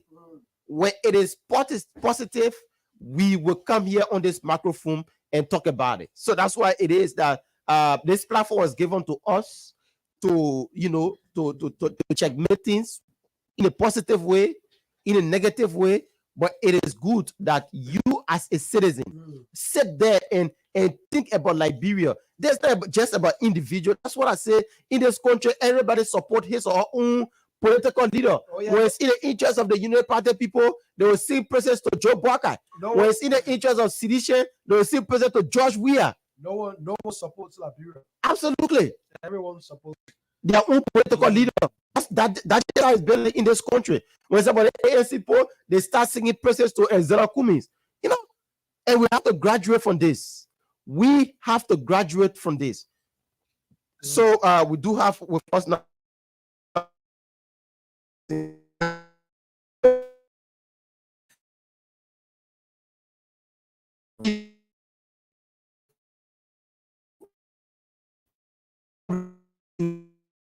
improve our country. So Mr. Rudolph Fire, he's a journalist, and he been in the media for a very long time. Let me say good morning, Mr. Rudolph Fire, and welcome to the Punch Breakfast Show. Good morning, Boakai and fellow colleagues. It's good to have you this morning. Thank you very much. How are you doing health-wise? You okay? I'm very, very okay and doing my best to live my simple life. Simple life. I understand that you're the one enjoying the government now. I know enjoying. See your brother in the media, people in the media, you guys are the one tapping it day to day. No, you see, I was telling some point yesterday, they're not about enjoyment. It's a matter of how you present yourself. Okay. when situations come in, because you don't expect everything to be perfect with you. But when you are determined, you are not worried, and you think that things will be better and things will go on. Only people that are worried, that don't know how to, they are not innovative. When you are innovative, you can move on. There is no country in the world you think that when you fold your hands and you get it free. No. Yeah. You must work towards it. Yeah. And you've been working towards yours. I'm been working towards mine. I'm working towards it. You've been a tough talker, but let's start with the president of Liberia. How things like for the president? I'm not seeing you too much into the activities of the PUL. I don't know what's happening. You see, Wakai, I always told people that I'm a student of philosophy. I believe in logical reasoning. I don't believe in sentiment.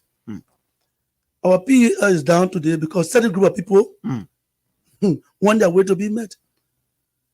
You ask us, we should go for re-election. Yeah. We have agreed. Even the man you think was your contender, he has resigned. He said, I will not contest. Yet, he's still keeping the case in court. We don't know the reason again. Because everything he asked for, we agree. Or maybe it was that I don't know, taking a job point that PUL president, which is highly impossible. It must be contested. So I don't know their reason now. And for me, everything that is being done, there's no reasoning inside. I don't follow logic. I don't follow it. Send a feel that the court is the only absolute that can halt every process. And they rely on that. And even their logical reasoning gone to bed. And then make the court as a priority. We get a to go there. Yeah, but this people with us in this issue about the PUL with just being in court with this noise, this that it's painting the institution negatively out there, because we should be the watchdog of society. If there's confusion or election that we can even conduct a simple election to conclude with it until going to the court, it means that even the watchdog of society, we are not ready yet for anything. You know what? We are all different set of human beings.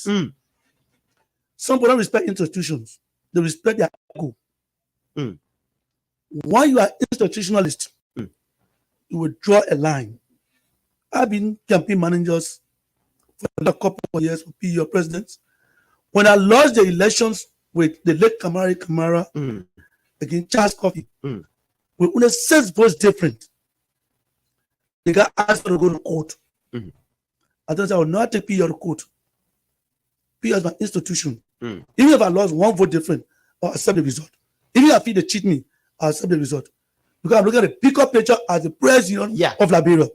I'm not looking at me as Wilson Fire or Charles Coffey. At that time, Otani Williams, who were Secretary General, Charles Coffey, they all get annoyed with me. They say, we don't like what you're doing.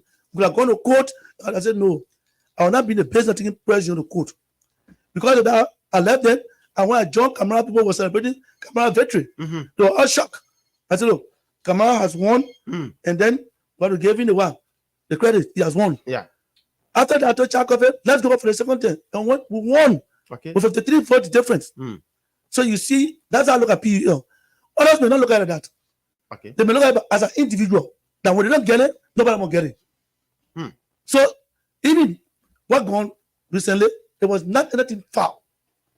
You call for a checkup. You said there was listing that people were not member of PUL, they're on a listing.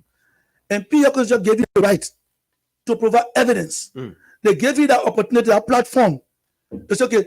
Bring the evidence against Baka. He is not a member of PUL. And the PUL law states when you bring the evidence, the member have a days in court to provide every reason beyond reasonable doubt. If you can't provide it, we can't deny the member from voting. You never live up to it. And you went away and say you don't trust the people on the committee. PUL constitution tells you that the president of the president of Liberia will set the committee for elections. They say everybody.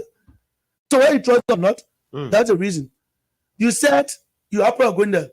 We have a Congress. The constitution says The Congress is the high decision-making body of the president of Liberia. Yeah. At the Congress, you could have gone to make a case at the Congress. Yes, I think we can't go into the election because XYZ reason. You love to win the vote from Congress. But Congress agrees that yes, if they don't go for election, then we don't go for election. You did not go to Congress.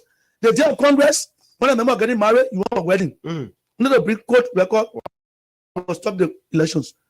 And under the law, you can file a red or one, an injunction on a process, and it can be removed. Yeah. You file an injunction, it was removed. Not able to go ahead to go for elections. Yeah. We had elections, and one by the court, the 2 times you went to the associate justices in Chimba, Justice Kaba deny you the prohibition. Justice Nangbe deny you.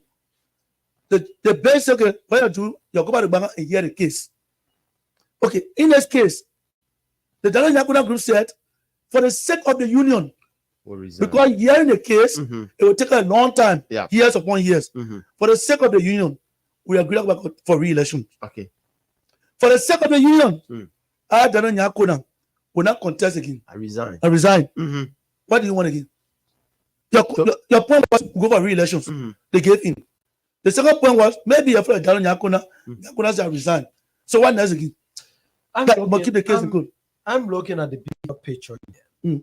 That it has been argued that part of the reasons why journalists, as we speak currently in our political dispensation, haven't been respected by even the politicians is because when they look through, they see an organization like the Press Union that should be straightened up and superseding the affairs of journalists in this country.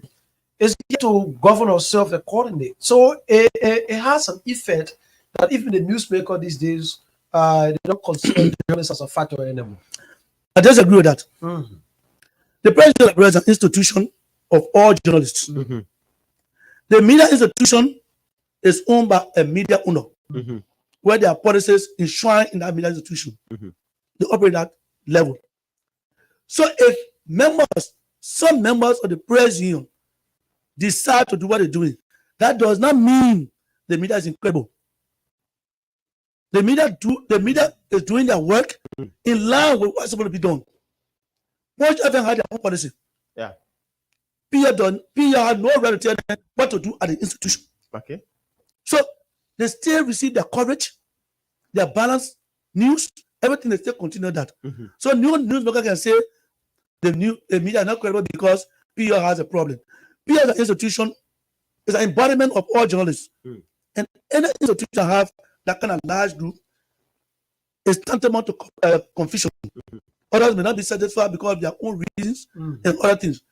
There is no person enshrined in PUL that when you go to court, must suspend you. No, that's right. But if I have an institution, you go to court, I can suspend you because I'm an institution. So the issue of journalism being respected, it is there at their own institutional level. The peers are embodied even of disagreements or dissatisfactions on the part of your members, particularly those journalists, because when we look through, we see the Press Union as that umbrella organization that should be the advocacy arm of journalists in this country. And so part of the reasons why I asked that question is that even now as we speak, if a journalist has been dissatisfied, perhaps from the level of his institution or the level of the newsmaker, I mean, where would they go? You go to the PO. The first and foremost. But the PO doesn't have a leadership. No, they have a leadership. Your constitution of the Press Union did not tell you that in the midst of confusion, the PO does not exist. Nobody tell you that one. The present leadership are there. That's what they tell you. The leadership are there continue to hold on until we can have elections. Okay, Charles can resign because of political reason you want to contest. Musa can resign because of political reason you want to contest. Daniel Nyakuna want to resign because you want to give way for peace. Akwe Besa, what does the secretary is still there? So he's in charge.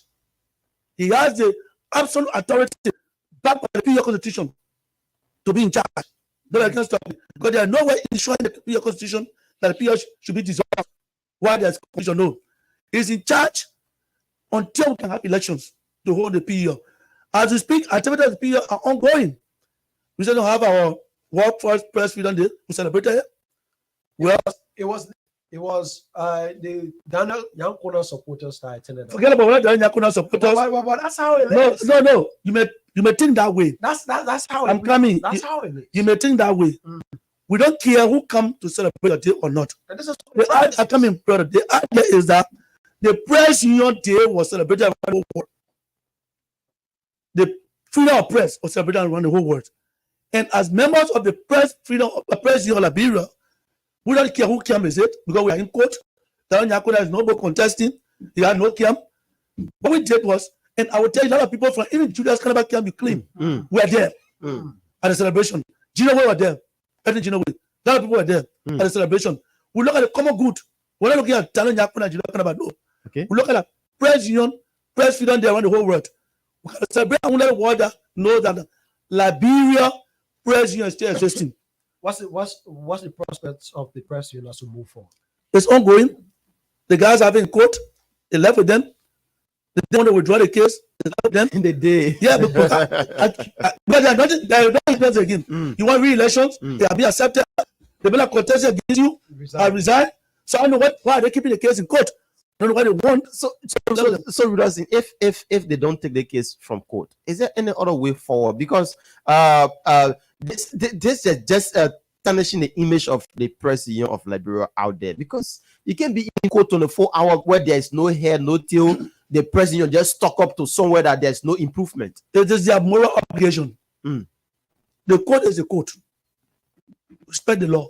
But it's a moral obligation as an individual that you are in court with no tangible reasoning. You will draw the case. If you take me to court, I can apologize to you. I pay all your money. What you want to do? Will you take that case to court? No. That's the reason we pay you. You can't court one re-election. They have been accepted. Come up for re-election. They may contest against. The may say resign. I never contesting. So why do you want to court again? I don't know other reason, but these are two cardinal reasons. One cardinal reason they want re-elections. They have been accepted. So until they can provide other reason, I don't know. It's your moral obligation, I will tell you that, and your conscience, that what I'm doing to this institution is not good. And you want to serve as heir. Yes. So if you want to serve as heir, and you are treating the institution like this, because all your demands have been met, I don't know why you're keeping the PR in court again, because you want this, the people accept it. You want the or you don't trust yourself to go into competition, because definitely there'll be competition. When the case of June will go to elections, people contest. Or you don't trust yourself that you can win elections. That's why you're keeping the case in court. Maybe that's one of the reasons, because I don't know any other reason why the PO should still be in court when your demands are all accepted, including your major contender is scared of. You are afraid of. He has resigned. He's not contesting. So what's the problem? The voice of Rudolph fire this morning on the Punch Breakfast Show. Like I said, it's going to be a tough talking one this morning. We just try to chip in on the press union of Liberia because he have more insight on that union. So just thought it wise in chipping in beginning the conversation with the press union of Liberia. But let's transition, Rudolph. The last time you came here, we were into the 100 days of President Joseph Boakai. Now we have climaxed the 100 days. You as a media person, if you were asked, how did you see the first 100 days of President Boakai? President Boakai has done well. You know, I always argue that if you want for men to perform, empower him. Yeah. In President Boakai 100 days, you are not empowered by Liberian people. There are no budget passed. Yeah. No money. But in your own wisdom and his leadership staff, we succeeded in a lot of things during the 100 days. The workground code, we succeeded in that. Where the two houses, and the resolutions. The asset recovery team was set up. That's a starting point in 100 days. If you check around the countries now, where you tell that there will be no car stock in 100 days, you will see what's going on. Any question can go and check. Unless you send him in your room, that's why you not see. But if you want to see for yourself and go and come back, and you are a sound-minded person, you will say yes. Unless you want to close your eyes to the reality and say no. People are moving here, testimonies are everywhere. The Southeast that were more challenged. People are saying that Texas can go from here to Maryland now. You know, these are part of the promises. If you go lower now, the guy in other Zamasu, they are part of Konya, almost Vonyama. Yeah. From Vonyama to Foya, the clear road. You can fly on the way you want, clean. Other roads around the country, Bapulu, people are going freely. So I don't know, in the absence of the budget, these things have been done. With the purpose of the budget, imagine what they've done. And thank God, they have procured 281 machines that will be in Liberia anytime to be divided among 15 countries. Yeah, but we're not bringing in the issue about these machines. The folks from the opposition bloc. Come on, brother. Yeah, the folks from the opposition bloc have started saying that this person in question about this machine is somebody that have character issues. And doing business with such a person, this government came on a matter of change and not doing business as usual, like the way citizens did before. So now interacting with somebody with tainted character already, it becomes a serious problem or it becomes a serious setback on the image of this government, most especially President Boakai that have stood at the test of time in fighting corruption. So show me which country in the world that is perfect. So Rasi, no, don't do that. No, let's start a note. No, don't do that. Let's start a note. No. Let's start a note. We're begging all around the world for money. So one country that is perfect, that Jesus Christ living there, that can put money that put there, that you develop your country. Show me which country in the world. I just want to say this. Other people are developed, you go there and benefit. And come to Liberia, say people develop. You know how they develop? You think that God send the money down for people to come there? It's innovation. Just while Liberia be like this, we are so sensitive thinking that we are perfect. Everything we want perfection. Young man, the word is the word. When God created words, sin exists. No, before Makoli come in, let me just I just want to stay on this particular part. Yeah, you talk about that part. I'm married to it. Let me tell you something. When I saw people posting, this guy get a tinted character, he get integrity problem, he get this, don't do better, don't do better. I will tell you that other companies are here, even if you're abroad, put them out. Because one way or the other, when you get behind them, they get integrity problem. But does the integrity problem supersedes what they're doing in the world? Look at does the integrity problem supersedes what they're doing in the world? Let's look at that. Look at common good. Don't look at individual good. Look at common good. Like a Nigerian man who used to go and rob these people, take the money, go to the poor people, settle them, be honest for them, do anything for them, they are living good life. Because the rich man fears himself around his money, they don't want to share with the poor people. They don't go arm rob them and take the money. Arm robbery is a crime. But what was his intent? What was the common good of his work? His arm robbery. His work to help the poor out there. And they were, okay, when the man died, he has a big feast because he did wrong for the good of others. And people benefited a lot from the wrong he did. That's what I'm heading to. Let's look at the people can take the problem, which of course we got to investigate. I didn't say yes or no. We got to investigate. But let's look at common good. Machines to the people. For God's sake. Technicality in your thinking and the common good. You should be careful to combine those two. Yes, God is going to tell you the sources of what they got it from and other thing. This government, a mature government. For me, academically, their faith, experience their faith, and there will be no way the government will sit and then procure things, and when I tell LeBron how to procure it, they will do that. It's just a matter of that the first they tell you, LeBron government procure these things. Next to the point, this is how to procure it. The point of information disseminated in the country, everybody wants to be done today. No. Sometimes you say the current information the best way you can before disseminating it. That's why in journalism, any journalist will trust story, you're not a good journalist.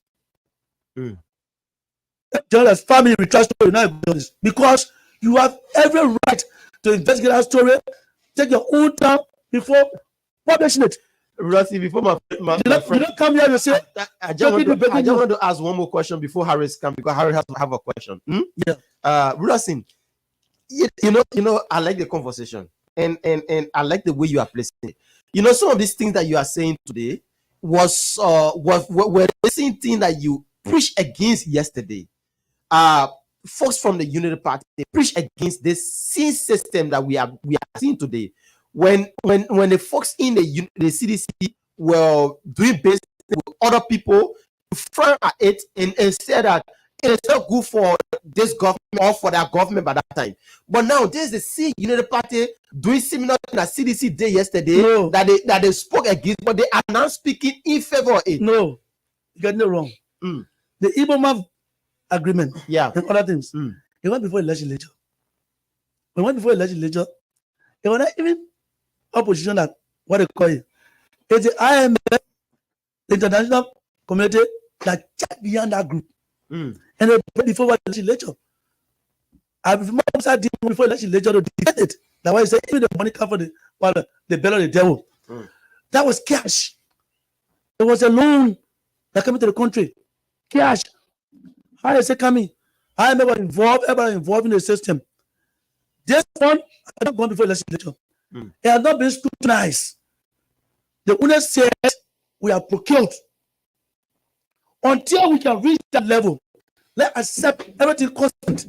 And if the opposition want to be very sensitive to their plight, legislature is there. That's the highest place that we can go to critique those things with our partners.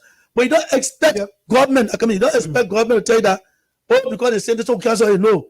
If you think you have evidence beyond all reasonable doubt, because at that time, when we went before the legislature, there was evidence beyond all reasonable doubt about them as a couple of the highway as a loan, that those people were not quite far to get the loan.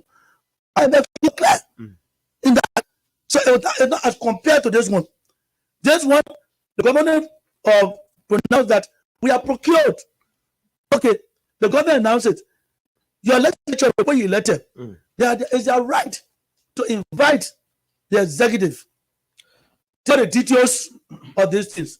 The details of the legislature, they have decided with this, we think they are bottlenecks in getting this thing and cannot help us. You see, the simple ideology here is that it's not the public. The public interest in legislature. We elected them to represent us. That was it. Let tell the soul, okay, if government tell the soul, say we get it this way, get it this way. Will you be satisfied? The critique aspect is the legislature. Let them invite the executive, ask them how did they procure these things.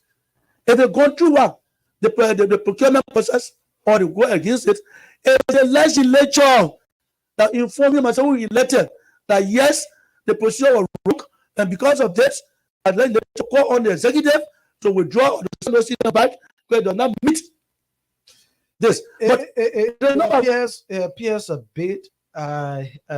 You sound this morning like pretty singing in the government. No problem. I wish I felt you have been objective in your discussion this morning. I'm very objective this morning. Because if we speak of objectivity, Rudolson, and then we asking if you see the video, the government is saying handing over ceremony.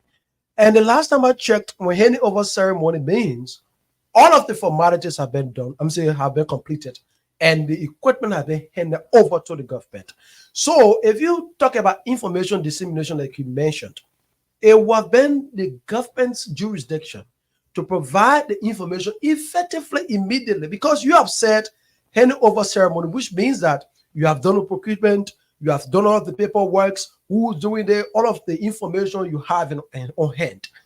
One account will be that if up to this time as we speak, the government is still struggling to provide the information that will sell out to the public, then it is worrisome. And I felt that you have said that if the government has received this information, because it is already handed over, they should be in a position to provide the necessary information, and not with the days taken. You don't want to consider all of these things. So we felt that you have been objective this morning. I mean, to look at the conversation from that perspective. Thank you. Objectivity is relative. It's not relative, not subjective.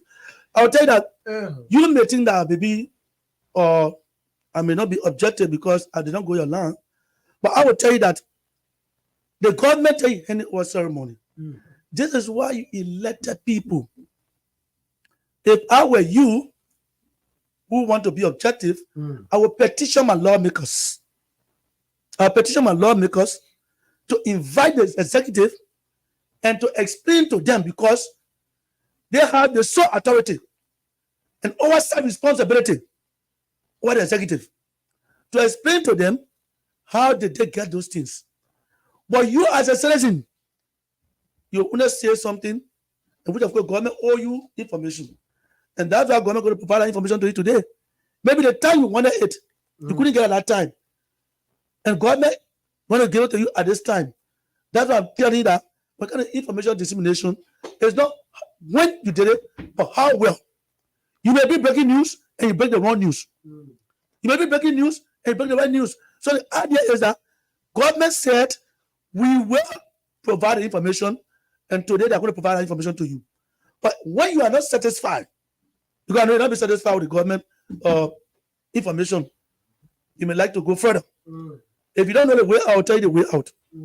Petition your lawmakers to invite the executive. Government will not give you the detailed that you need, but documentary evidence of what you want to know. But your senators, your representatives can get those intact and better inform you. What I would say here is that this government knows every requirements that are meant to meet those procurement process. And I think in my own mind that they will not sit there. If it's a grant, they will tell it's a grant. If it's a gift, they will tell it's a gift, which of course the president of Liberia has every right to receive a grant and gift, let him make it public. There are no way because the president will not receive grant, no. He has every right to receive grant and gift, let him make it public and where the gift come from. Period. If all negotiation into the process of loan and other things, the legislation will be involved. Why the government going to negotiate for loans and other things that will procure, that go into a budget allotment, the legislation will be involved because they are fully responsible for that, to appropriate the budget. So when it comes to that, the legislation will be involved. But it comes to gift, grant, there are no part of places that the president right to receive gifts, receive grants. The Constitution provided that the president cannot receive gifts exceeding $10,000. So in an event of such, that I would say the equipment there worth over 10,000. If we will want to base our argument that it is a gift, then it becomes a different conversation. That's what I'm telling you, that you should make it public and be critical on it. But they're making it public today. But the conversation would us. Maybe the time you want to should the citizen in this event about this 285 pieces of earth-moving equipment, should the citizen pressure the government to provide it? They didn't pressure them. You were so curious to know. They didn't pressure them. It was a news hit with our country looking like this. How it developed. Government in that will get the news. Our people will procure this. And the last time I checked, after that, the news and you as a media person, the news aspect should cover some of the no. For them. Akami, in writing your story, when you write the first story, you can say to be continued. That tells you that there are more facts coming in about your story. The first thing when you call your story, breaking news, flash. John Brabi appointed. Details to follow. Did you read all? No. Afterwards, you start writing them. Because more information are coming. I want you to look at the public relations surrounding this 285 F-moving equipment. Do you think the government did well on it? Well, the public relations aspect is good. They gave you a news flash. You don't. You don't provide information. I'm coming, bro. You don't provide information. No, I'm coming. I'm the guest. Give me a chance. You're not a guest. The idea is that they gave you the news with a news flash. Government procured 218 machines for road development in Liberia. That's a new flash. It's a welcoming news. Next to the point, government will tell you today how those machines were procured. And no information. So you take a paper ball. As soon as they flash it for you, you say, "What the source?" Yeah, the source is coming. You start condemning. I'm not going a week. When I'm not going a week yet. But you want to immediately, which is not professional indeed, because you don't expect to kind of such information. The first thing, if it can be bit by bit, sometimes it can take you 1 month to get all the information right. That's why I say, when you write your story to be continued, after you write your story to be continued, it can take you 1 week or 1 month. That seems to be writing with different information coming in to let the public know that I'm following the story. So if government come out and say 218 machines have been procured, that's the first news. Which of course, Liberians will all welcome it. Then the next thing is they come out with a story, which is a story coming out today. From today, if I were you people, I wait. From today, they'll start to critique, because what comes from you is what I critique.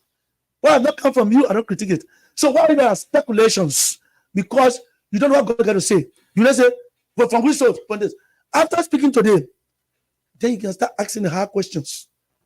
But the person has not said anything. And you presuming that they should do this. You don't presume my mind to do something.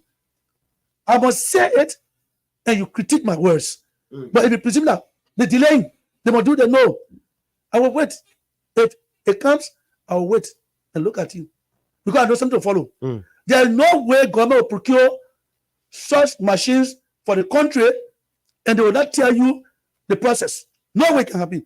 The idea is that when it comes, I receive it and wait. I know where government will come in. And they are coming in today. But what they will say, then you have a ground to critique everything you're saying. But what all you guys are saying is just not a void, because what? You have no tangible thing on hand to critique. You not tell the government, say, government delay. Government must do it quickly for information. Why are you talking around here? But today, I can assure you that after government has spoken, then you have something to rely on to critique whether it's right or wrong. You have something to rely on to do your personal investigation. In case of speculations, that's what people posting, it comes from that person. In case what you are saying, government said otherwise, then who are you? You are misinformed the public. It appears, Rudolph, I want us to read through the minds of the opposition this morning that the government announced this thing, 285 pieces. Like you said, every Liberian will welcome social news because it is beneficial to everyone in this country. But when we look through now, the questions that are yet to be answered in terms of the source, in terms of how the government was able to procure this, those 285 pieces of earth-moving equipment. The opposition was was very quick to look through the video, captured one of those that was mentioned in the video as a partner to this thing in Brabo Gumerens and brought the conversation on. Did an investigation on him, knowing his background, things he's been involved with, and sell out his conversation, considering Brabant as part of this conversation now as a factor to this thing, which questions now the integrity surrounding this whole process. I'm thinking now the government information this morning appears to be they are in a defensive countering instead of celebrating a public relations this morning. Thank you. I don't take that seriously because what the opposition rule is speculations. I'll go by my property. I did not tell which store I buy. This is not the say I know he buy from Jetty store. But you mentioned Jetty. Wait, I come in. No, I come in. He said he buy from Jetty store. A Jetty, who knows selling the idea is what I'm pushing here is this. The best evidence is the person's own words. It's not you. I don't know about it. The opposition wrote their thing, but once you have not heard from government, it's speculations. I will tell you that in information gathering, you can only speculate when you don't know what is ongoing. But then you know what is ongoing. The first and foremost, wait to hear from government. You put your own thing on Facebook, it comes from this, we're only investigating. In case today the government speaks and it did not go that way, what will you do? Will you say government lie again?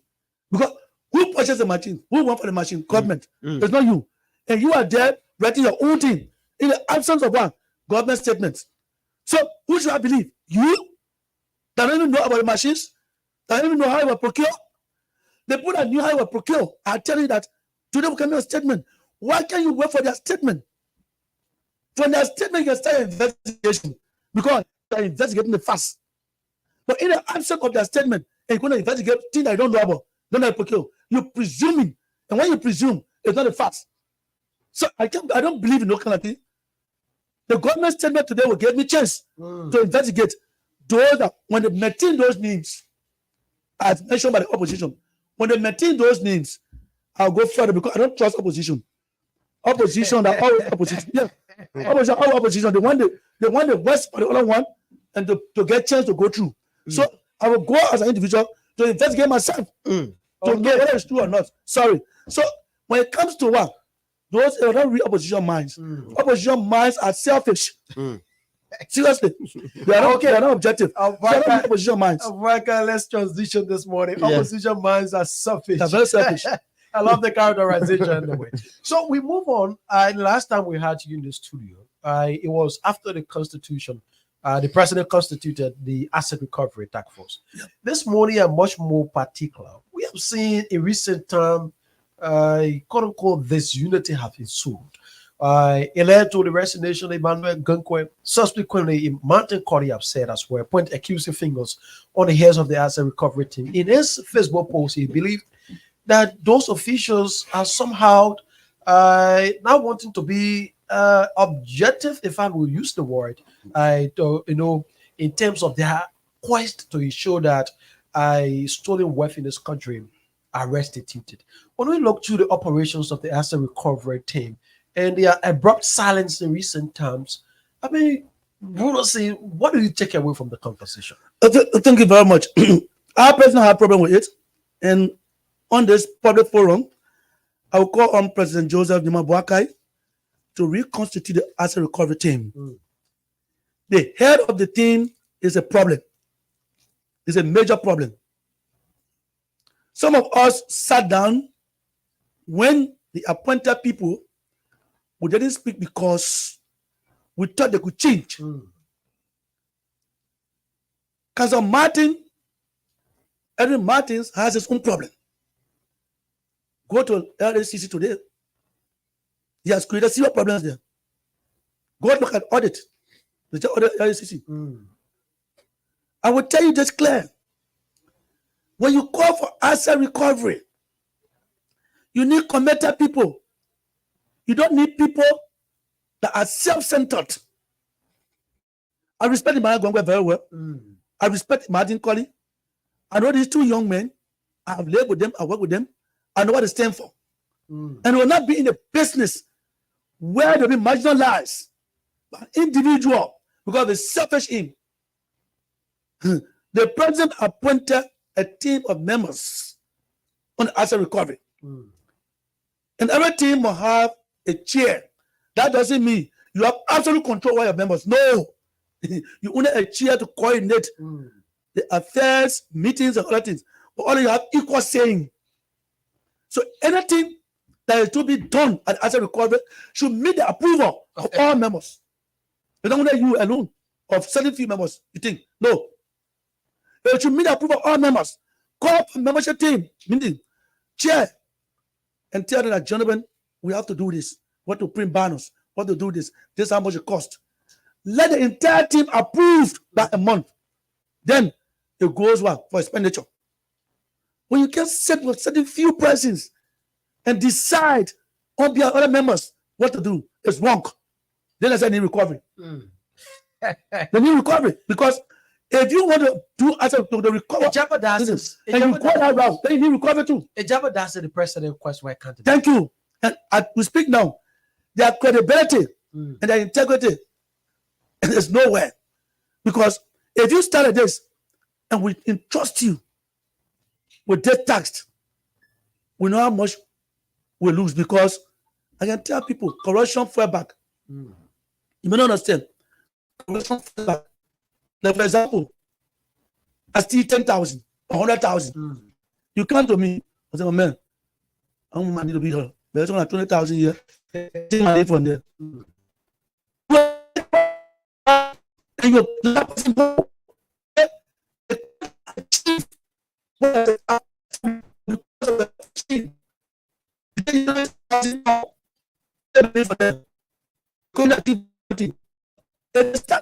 this.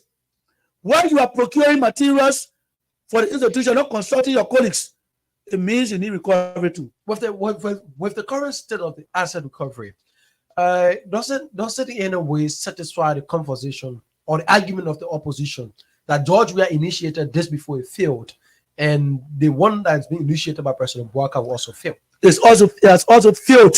It has failed in the sense that when you start working in all the days, if you can't face your own house that somebody else is going to face, it's a different thing. You should know your priority in your own house before you carry out there. The child that begins at home and ends abroad. If you cannot face your own house, you just been appointed.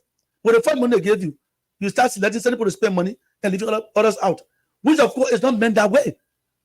The essence of the asset recovery meet as a team. An addition to be made in the interest of the country, asset recovery should meet the approval of all members, not some members. All members. And all members that were minutes taken down that with the registration of all the members in that meeting. That if tomorrow somebody says I'm not part of it, that minute shows that the person was there. When you sit there, you call few person to approve a budget to purchase things. It's wrong. And I support Martin Colley and Imai Gongwe on their vaccination because they're protecting their character, they protect their integrity. They will not say the wrong thing happening and they keep it quiet. What should be done at this time? President should dissolve that thing and President should investigate. I don't want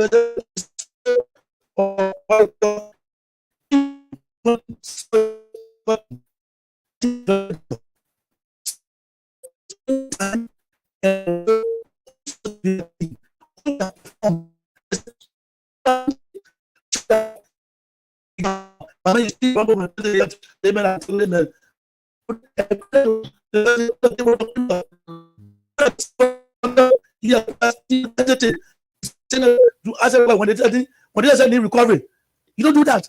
But the president would draw the whole team, dissolve it, and look for people caliber, people that got integrity to make sure that this is done properly. It's a good thing to have asset recovery, but you should know who are those to be appointed on that team. President Weah Delaya, he didn't succeed because certain people were there. Some of you who have advised the president at the time the appointment was made, especially having Councillor Martin being a part of the team, understanding his roles from the LACC, moving on, his disagreement with the CDC politically, all of those factors were played. Perhaps you have been a very recommended. I'm saying you have recommended to the president. This is not a good selection. Someone told those that are close to the president, but in the country of Liberia, if you tell somebody the truth, they say you don't like them, always pretend to think that everything is good.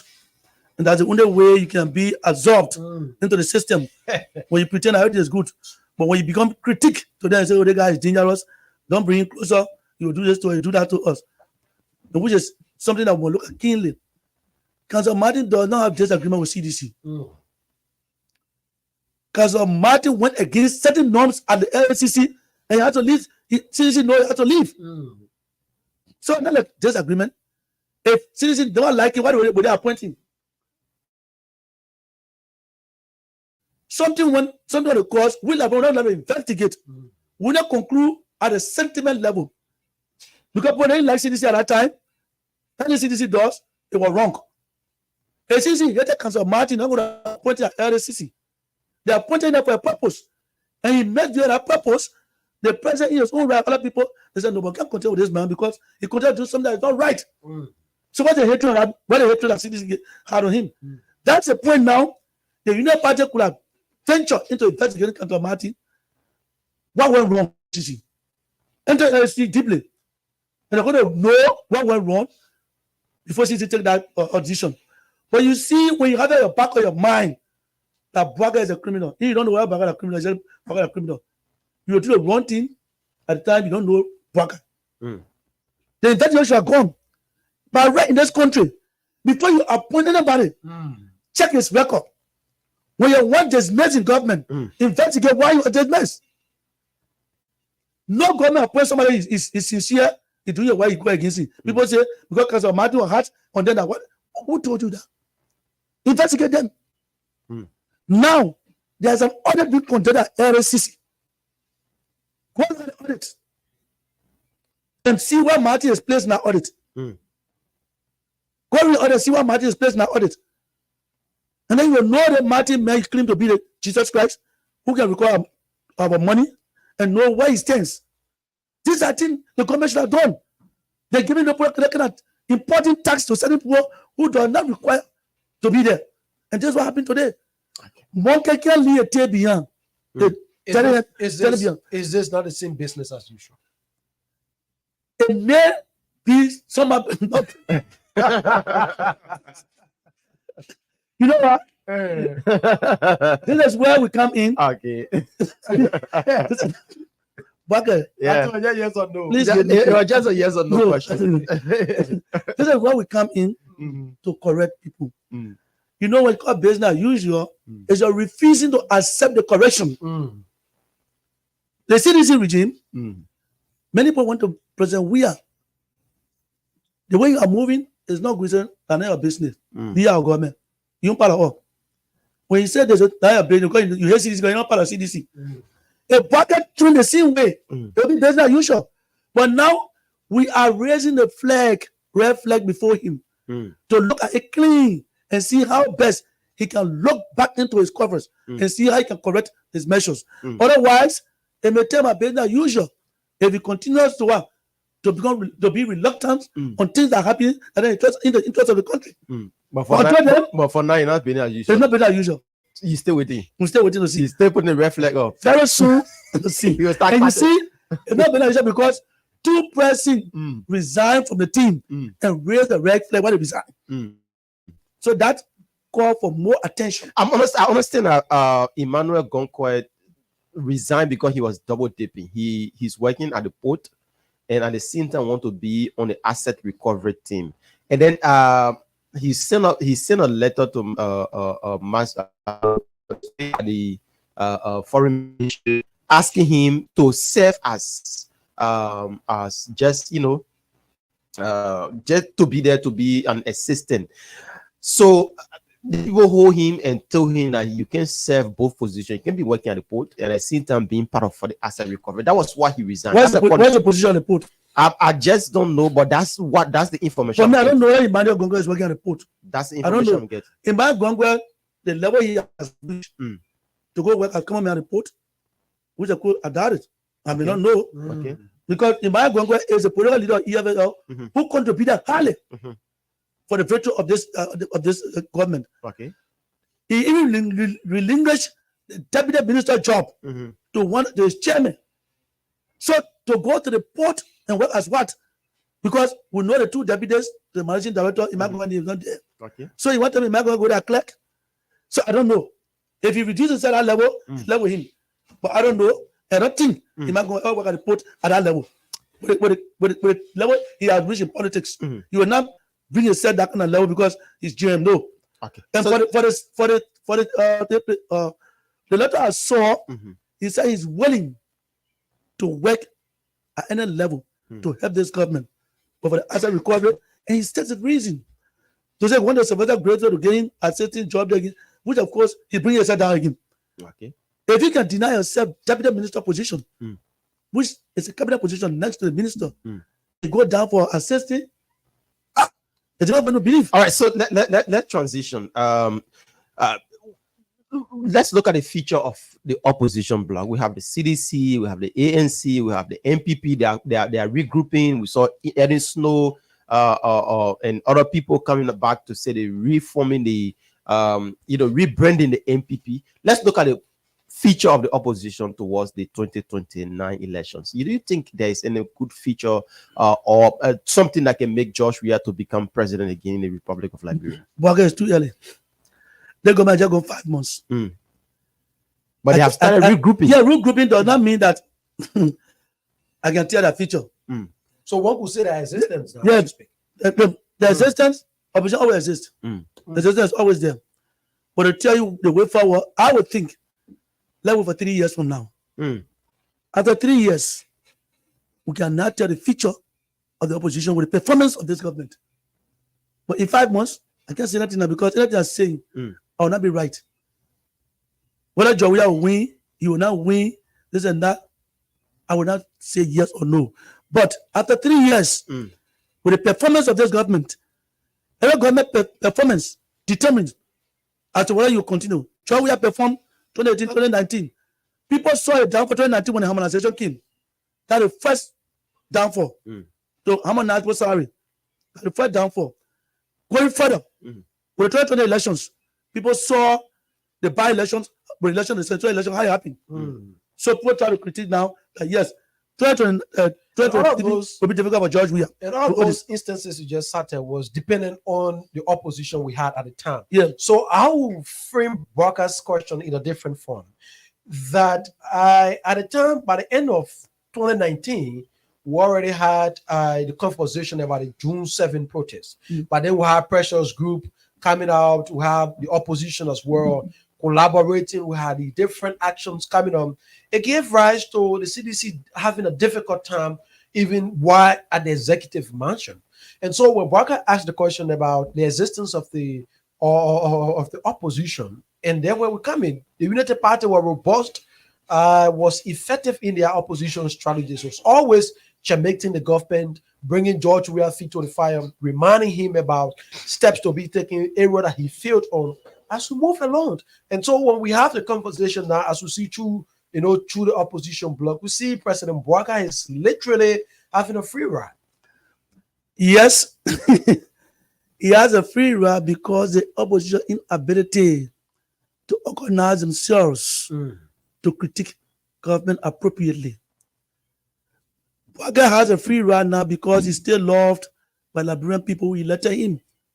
That's why I said, let's wait for 3 years from now. Walker performance will tell you whether people like him or not, what he's doing. You see, President Weah, when they started 2018, you couldn't criticize President Weah because he's still loved by the Liberian people. 2019, when they came with the harmonization, they started dangling small. When things were going, 2020, they begin west. So you see, at that time, now Liberian people tell all of this, but then we don't have trust in this government anymore. But at this early stage, and you look at President Boakai, what he's doing at this early stage is welcoming. That things he's doing that is convincing.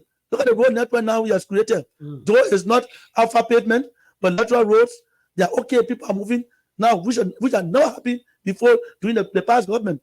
So he's doing some changes at this early stage. So to critique him now is very difficult. It's very difficult. So you gotta wait for the next 3 years. Because at the early stage, he's performing in a way that others that were there never thought of performing. At this early stage, President Weah government was interested in buying houses for themselves, building houses for themselves. That shows you are satisfied with the progress of the government. I'm not satisfied, but I'm welcoming their progress now. There's a beginning stage. Satisfaction means that they have completed. I'm welcoming what they are doing now. Nobody is thinking about his ego. They are thinking about Liberia. As compared to the past regime, at this stage, they are buying houses, they are building houses for themselves. They were physically seeing. They were not secret. Somebody come from one bedroom, buy a mansion one night. In less than 3 months, the government. We saw it. For this, we have not seen it yet. Maybe they are hiding it. But we are not seeing it the way CDC did it. Open it. We are not seeing it. What we are seeing is the country interest.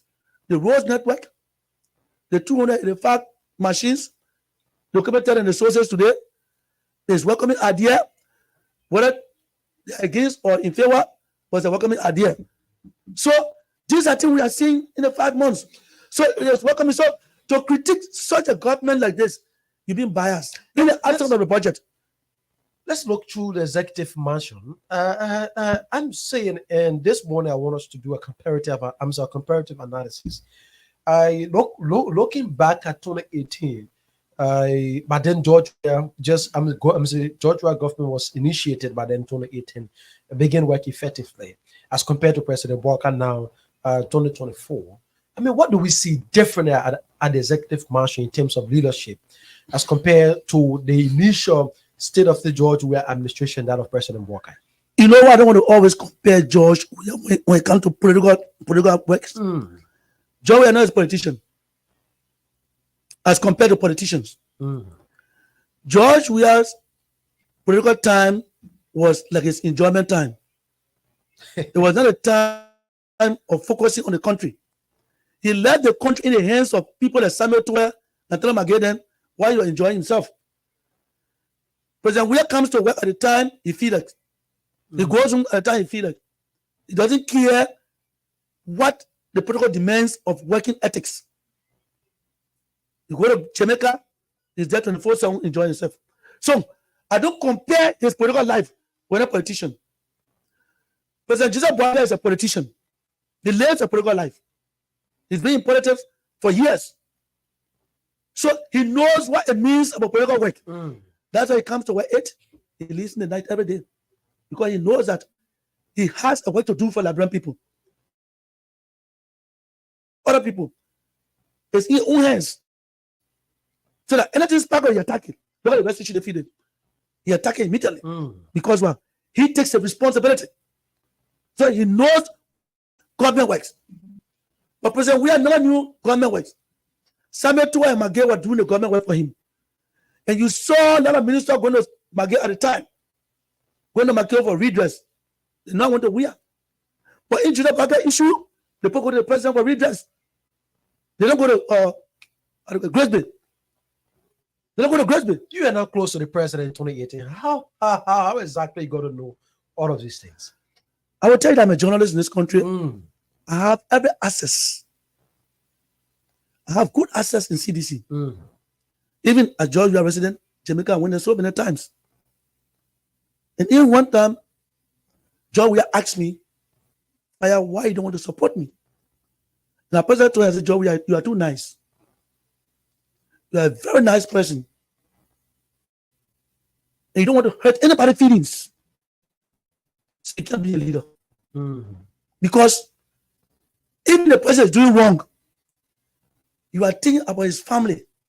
That if I touch you, if I suffer, and they guys suffer with us, let you leave it. So they can be a leader. A leader should be firm. Even your son does something that's not right, dismiss him from that position because he has misbehaved. But when you say the man is our friend who offered the battle and he's doing what you don't know to touch him, then you're a leader. And I don't present we as a person, you are very nice. You can't be a leader. And he's not a leader. I would say this because of his niceness. He's very good. A decent fellow who loves people. He doesn't want to hurt anybody's feelings. And you can't be a leader that way. Sometimes the leader should step on toes and do amendment at the end of the day. But when you say I want to step on toes, I'm my friend here, this is my best friend, I want to do them, will not be good. And your best friend is misbehaving. And then you said, destroying the places. And say, no, I can't touch him. That's why I brought it down for the 4th round. A George Weah, President Weah, who are very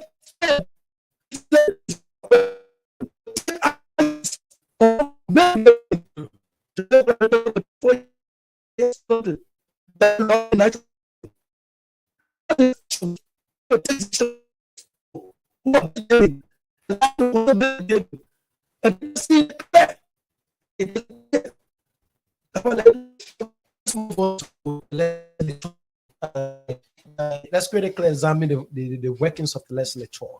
It appears by far most, it was earlier predicted by pundits that the speaker coming from the opposition bloc would have presented a difficult situation for the executive, evidenced by the way we see in our politics, usually, if the opposition produces a speaker, it makes it difficult for the executive. But we've seen in recent time, it's like the legislature is literally in bed with the executive. Almost everything that surfaced from the executive has been endorsed by the legislature. And we see, if I'm careful how I choose my words, perfect coexistence. I mean, it appears different from what pundits have predated earlier when Speaker Kofa became Speaker of the House of Representatives. That notion of the legislature going against the executive, or in the mayor's opposition, he will go against the executive, is a wrong notion. Nobody fight the president of the country. Nobody. The president have absolute power. No matter who you are. The other people can say president next to God. I have witnessed 2005, Snow was an opposition. He became speaker. He carried that mentality of the speaker being an opposition to the president. So the president does, he against it. He carried that mentality. He spent 9 months, they remove him. Because he was not working along with the executive. Speaker Tara came in.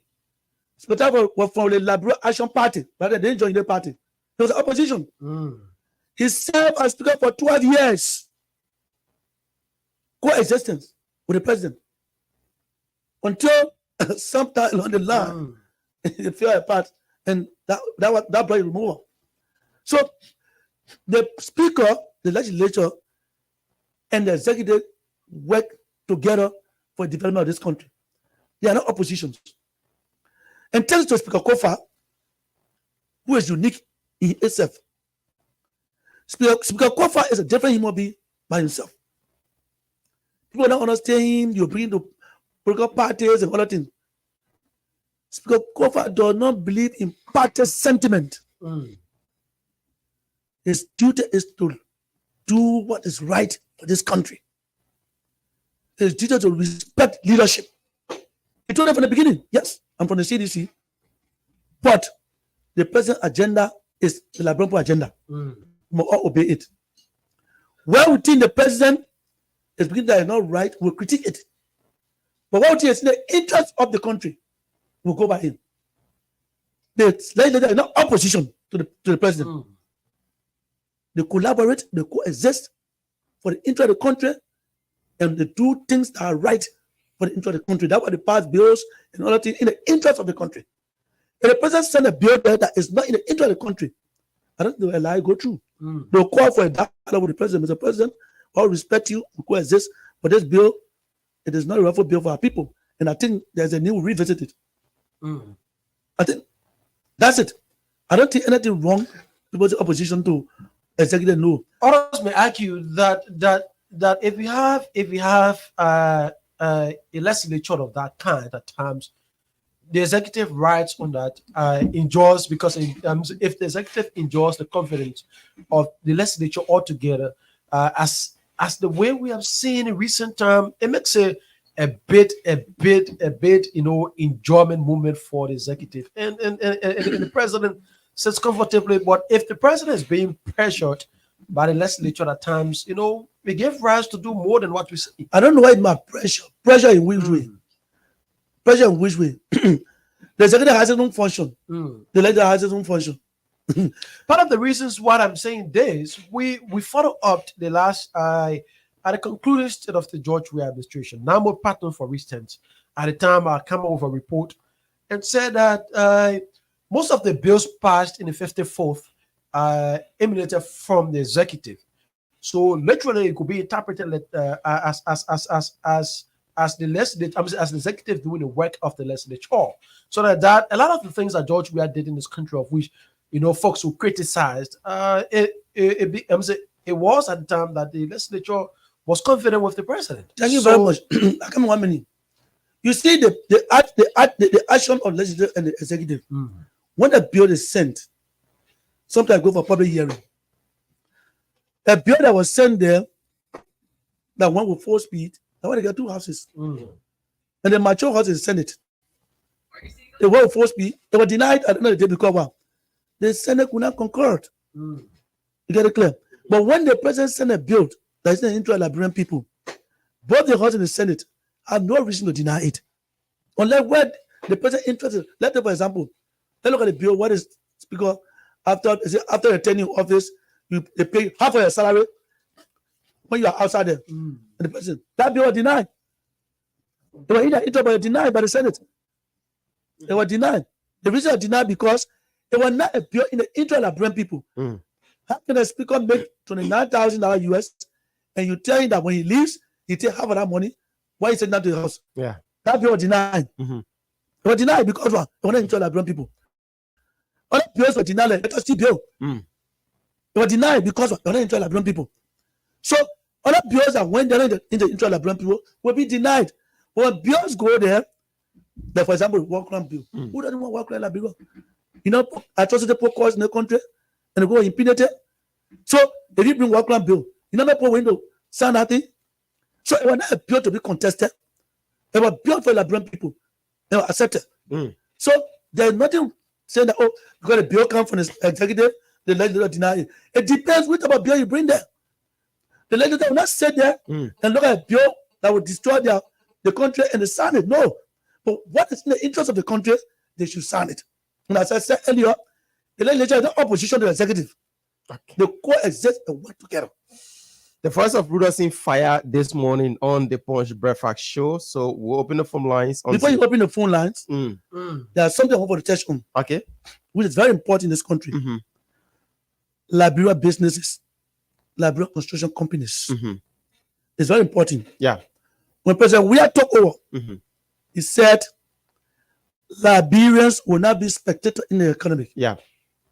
But we saw that happening. Today, President Baga took over, he said Liberians are first priorities in the economy. And we're seeing that happen. Let me say thanks to Mo Ali, who have started that. Thanks to Ethiopia RC, who have started that. They are giving Liberian companies contracts and they are performing. Yeah, but they say Mo Ali they now go through the referral process. Come in. What you call referral process? These are things we need to investigate. Because under the procurement process, they get single source, they get restricted bidding, and they get competitive bidding. So, stay yesterday and know one thing a company should have is your document, your registration, and all that things should be intact. A company should have that. Once you have that, you are qualified for any contract in this country. Once you meet all the requirements, PPCC, all requirements, tax clearance, you are qualified for any contract in this country. That's how the foreigner are qualified. So, if somebody tell you, say, they didn't go through the referral process, add with referral process because it will be single source. And what PPCC allows that to happen, you don't question it. Single source is not a law. Restricted bidding is not a law because emergency is accepted. So, I don't know why you say they may not qualify or they met this. So, these are areas to investigate. So, saying that Mo Ali had done the wrong thing, investigate which process they went through. Is it single source? Is it restricted? Is it competitive bidding? How many competitive bidders? On what rating did they go? RC recently gave a contract to a general group of companies in Bonkara Bay, ETU. Okay, these are their own company. If we start bidding because emergency, the people are coming from Ghana immediately. So it's an emergency situation. Why you judge the people on that is the performance of the contracts as to why they have lived up to it. When it comes to the performance, when they live up to it, there's no question about that because under the law it's established. Of restricted bidding, single source, competitive bidding. But the end result of these contracts is where you critique. But you don't critique the process of the contract because the law carry in. So on this note, for me personally, I'm happy that this government is recognizing Liberian owned construction companies to be part of the system and not the other government high regard for Lebanese people to even be totally hard for in the country. Yeah. But for this government, these are until where the Liberian owned company don't have the capacity to do what it's going to do. And most of the road contract have been given to Liberian owned companies. That's observation to create the feeder roads. You know, That's it. Yeah, they are benefiting. They are benefiting, and this is what we stand. You get it clear? I would tell President Bwake, thank you, and thank to the ministries that have realized that Liberia will not be spectators no more. When you get your company or your document right, give them a trial and see where they perform. If the performance is not there, then you can determine that in the next contract. But for this one, we say thank you. Like such a group of companies in 1 week time, was it eating in Banga? They have completed it. The returnees from Ghana are there now. They feed 3 times a day. The company is doing extremely well there to make sure that those things happen. There's a Liberia own company we're looking at. With the help of the LTPRC, hard-working boss or Wozi, Patrick Wozi, he's a very hard-working person. See, so you see those things are happening in this government. So let's look at it and say, yes, President Bwake, thank you for looking at all our people. Okay, President Bwake, thank you. I come be better, you sure? When the people dominate in this country. All right, thanks so much. That's the voice of Rudolph in Fire. Like I said, going to be a tough talking one, and it's noted for that. That's why we brought him on this morning. So, folks, now it's your time to be a part of the conversation. You are listening to all of what Mr.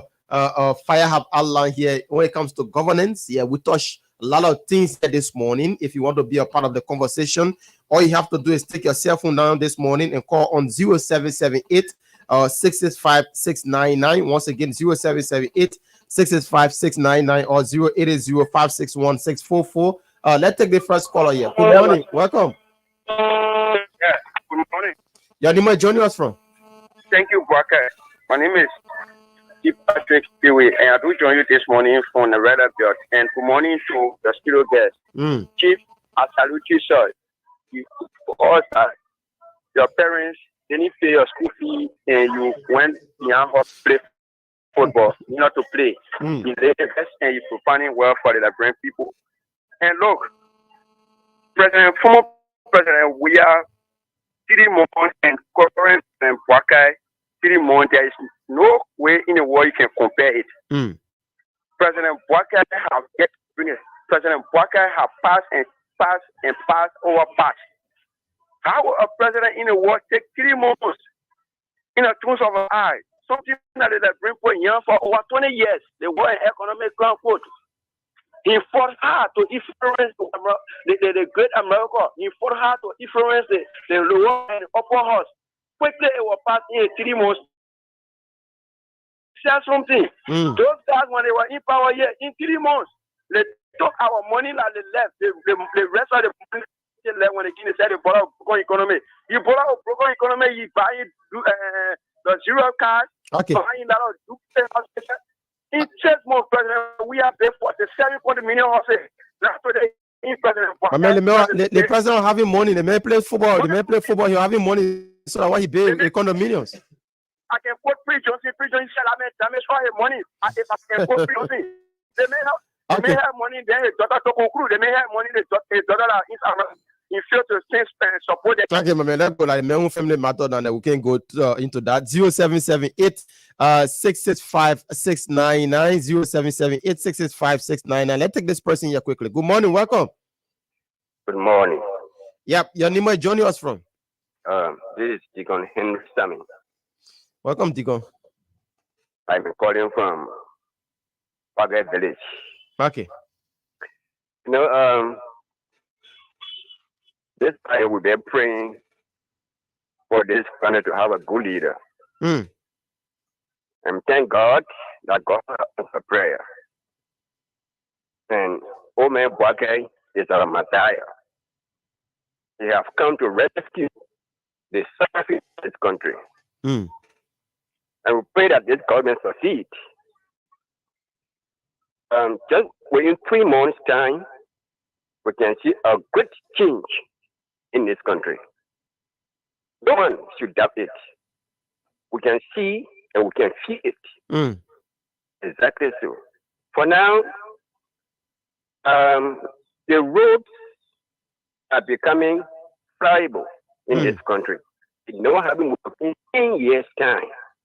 No government has ever done what Omen Bwake have done within 3 months' time. I salute him and God will acknowledge him, will empower him to do more what he's doing. Okay. Thank you. Thank you so much. We take more calls here. 0778 665 699. The Punch Breakfast Show. Here on the radio this morning. Let's take this other caller here. Good morning. Yeah, Good morning. Your name, where you joining us from? this is Dixon Peter from District 12 resident, Stephen Caballo. Okay, welcome, Dixon. Yeah. I got this is a platform. It's a platform like Water Follow. We have thousands of Liberians listening to this platform every morning. So if people will wake up in the morning, they can listen to a platform and kind of listen to information regarding our country, and then you bring somebody to the studio that just take the country for a man of Rudolphin. But we understand that sharing Rudolphin's voice. Rudolphin defend his $1 or $2 scratch card he might be getting from one or two friends in government. But Rudolphin, on a more serious note, Liberia are now for only rescue us. Take for instance, some of the things he tried speaking out. One, he said the issue of the yellow machine, we should wait till the yellow machine comes before we can create this kind of document. Are you kidding me? Imagine you send your child to school. The first row, the assignment, the math score 0. With the 0, tell the math score 0. Is it more way so the gradation more cancel you before you know that may pass or not? Okay. You already know the man's supposed to say. All right. Thank you. Thank you so much. And then, I haven't reached my 1 minute, please, sir. Yeah. I haven't reached 1 minute. So just come out on this. Another thing that he said that really make me, I felt too shame of it here.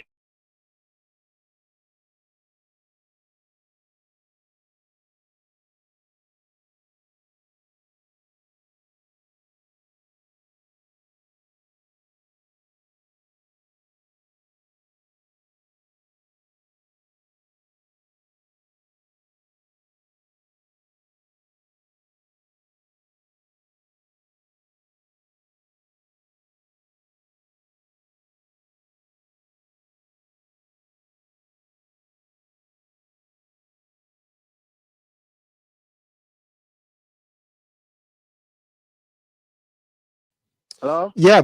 We've been following your activities, most especially the construction of the ETU center there in Bond County. You want to tell us a little bit about that and how things been going like for you and this administration? First of all, thank you for the opportunity. Like I said, we want to be very grateful to this government that we can have a contract to implement in this regime. This is a kind of a clear manifestation that when our president Boakai said business is going to be as usual, this is a kind of clear manifestation. This is a Liberian-owned company that is in compliance with the Liberian government. And then at the end of the day, to have gotten contract for the first time since our establishment, even though there have been subcontraction, we've been contracted from other companies. At the end of the day, to have had our own contract being signed is a kind of an opportunity that we appreciate the government for a whole lot. We want to say to the president, thank you. And then I just want to use this opportunity to tell our fellow contractors out there that the fact that this opportunity can be given to Success General Group of Company, a Liberian-owned company, there is a new day in our construction institutions. Let us always press for better opportunity and do the right thing. We know there are challenges. Why it is true that President Boakai has said it's not going to be like usual. The foreign companies that are here that we're going to be competing with, we have our own brothers that in leadership that are creating a whole lot of bottleneck for us. But notwithstanding, we need to be very much courageous to go through it. We are going through it. They are creating a whole lot of bottleneck to bring the failure of Liberian construction companies to show our inability of doing the work. But as it happens, let us be very much courageous and be focused in order to achieve our goal. Yeah, that's just what I want to say out shortly. All right. So we hope one of these days we can visit your project site wherein you are carrying on so we can show Liberian people some of these things. But this liberalization policy that is being now practiced by this government, do you think they are trying to impress Liberian because their president said, it will be it will not be business as usual, or you think it will be a continuing process? Do you think it's just a first start, or it will be a continuing process? The first thing in my mind, it will be a continuous process because in the past regime, they told us we're not going to be spectators to our own economy. At the end of the day, we were not even on the field to spectate the game. However, with this one, President Bouakai saying that we're not going to, let's say, it's not going to be as usual to have started with this, I think they're going to continue it. This is a frustrating thing, my dear brother. As I speak, as construction company, we need to obtain certificate from ALCC. That is around $400 every year. Then for public works, you have to get public works certificate. At the end of the day, it's somewhere around some dollars. So to even have your document to be in compliance with the Liberian government, you will be spending some thousands of dollars. And then the frustrating thing is, after you have done that, in a year time, you will not be able to get any contract, at least to be able to cover up your expenses. So that was what happened in the past government. So for this government to have given us the opportunity to even have this first start, in my mind, they're going to continue. But again, it's not going to be easy because what we are tasting, but in life, we are all aware. There's nothing, 100% will be, just easy.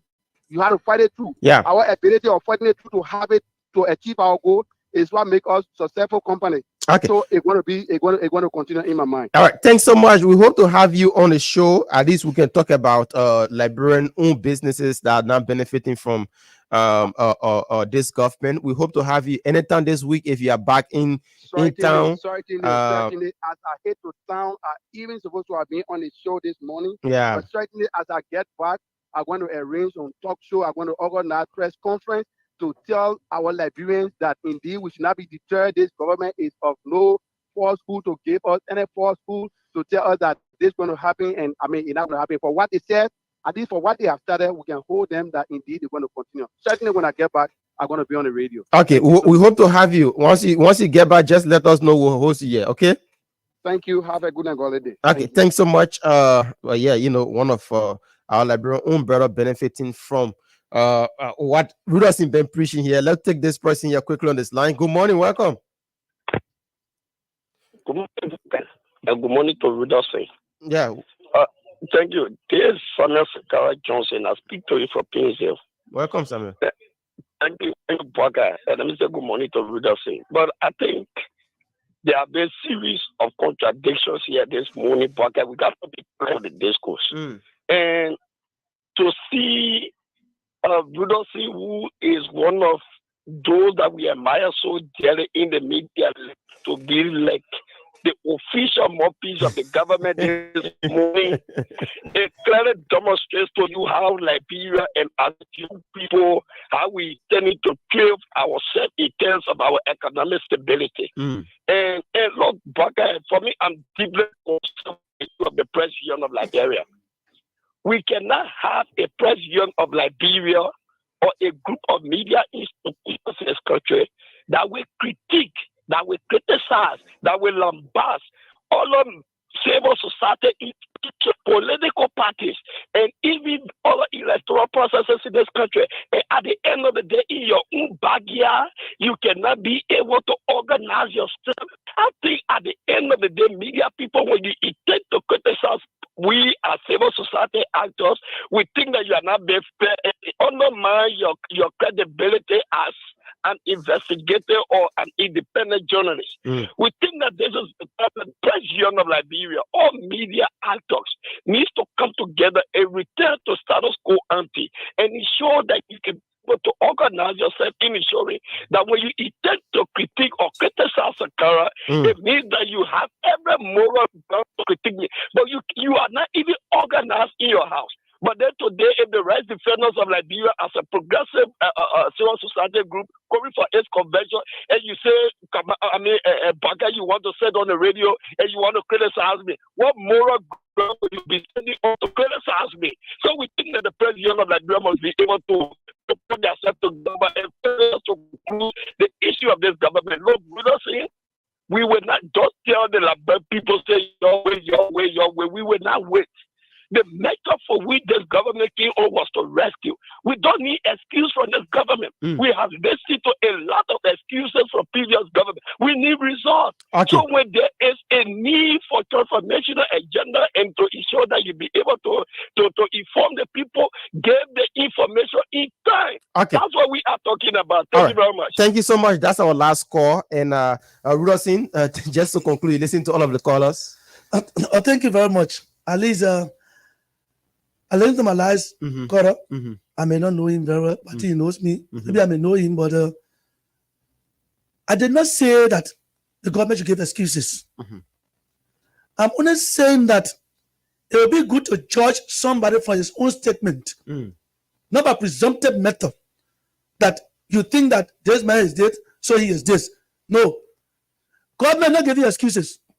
Government inform you, and I'm going to further inform you today how they got the issue, the 205 machines. And when they tell you that, based on their statement, you can start to critique government on that. But I don't tell you that don't critique government. I'll be wrong to say that. Every government should be critiqued. And the more you critique them, the more they grow in their works. Any government that don't like critique will not grow. Joseph Boakai is not exceptional. President Joseph Boakai is not exceptional to be critiqued. And I think President Boakai loves criticism a lot to help him move forward as a good leader. So I'm not stopping that. But the real fact is this. Government, according to him, will want result. Brother, the result is there. I challenge you, the result is there. Probably not sufficient. It will not be sufficient because the amount of time you gave him. Somebody can develop country in 5 months. He's there for 6 years. In 5 months, you have seen the results. Appreciate that result. Until where he goes and you see things dropping, then you bring it back on touch. The results are there. He told you that in my days, car will not get stuck. Today, unless you are blind, going the entire country, the roads are open. Cars are moving everywhere. The work crime code was signed, which of course, that work crime code was stuck during any time, during time. Today, in less than 5 months, the work crime code has been signed. Those have been passed. Both legislature have passed it. Well, the president now have that moral obligation to do it because fear of what we don't know. It's an achievement. Today, the asset recovery thing has been set up, though there are some differences there. But yes, he has the moral coverage to set that asset recovery team. So there are achievements. So I don't know which achievement you want in 5 months to build skyscraper. He wants to wait. We'll build skyscraper within 6 years. Who knows? But at the end of Joseph Boakai time, all the roads will be alpha. All the roads will be alpha. That given time. He did not come in this government to enrich himself. He's an old man who doesn't care for anything. Not a young man who cares for a lot of social lives, moving here and there from country to country, enjoy social life. There's an old man who doesn't care for social life. Like Joe, yeah? But he doesn't care for social life. He didn't get things so to move around. He focused on Labrampo job. And that's why we let him, because at one time he will do what he can do. He doesn't care for re-elections. You see the motorcyclists every day. Well structured. We are helmet. We identify. They say, couldn't have you. We're happy in the government. We're having it. Okay, so folks, that's the voice of Rudolphin Fire. Thanks so much for coming, Rudolphin. That's the voice of Rudolphin Fire there. This morning on the Coach Breakfast. Like I said, there are going to be a discussion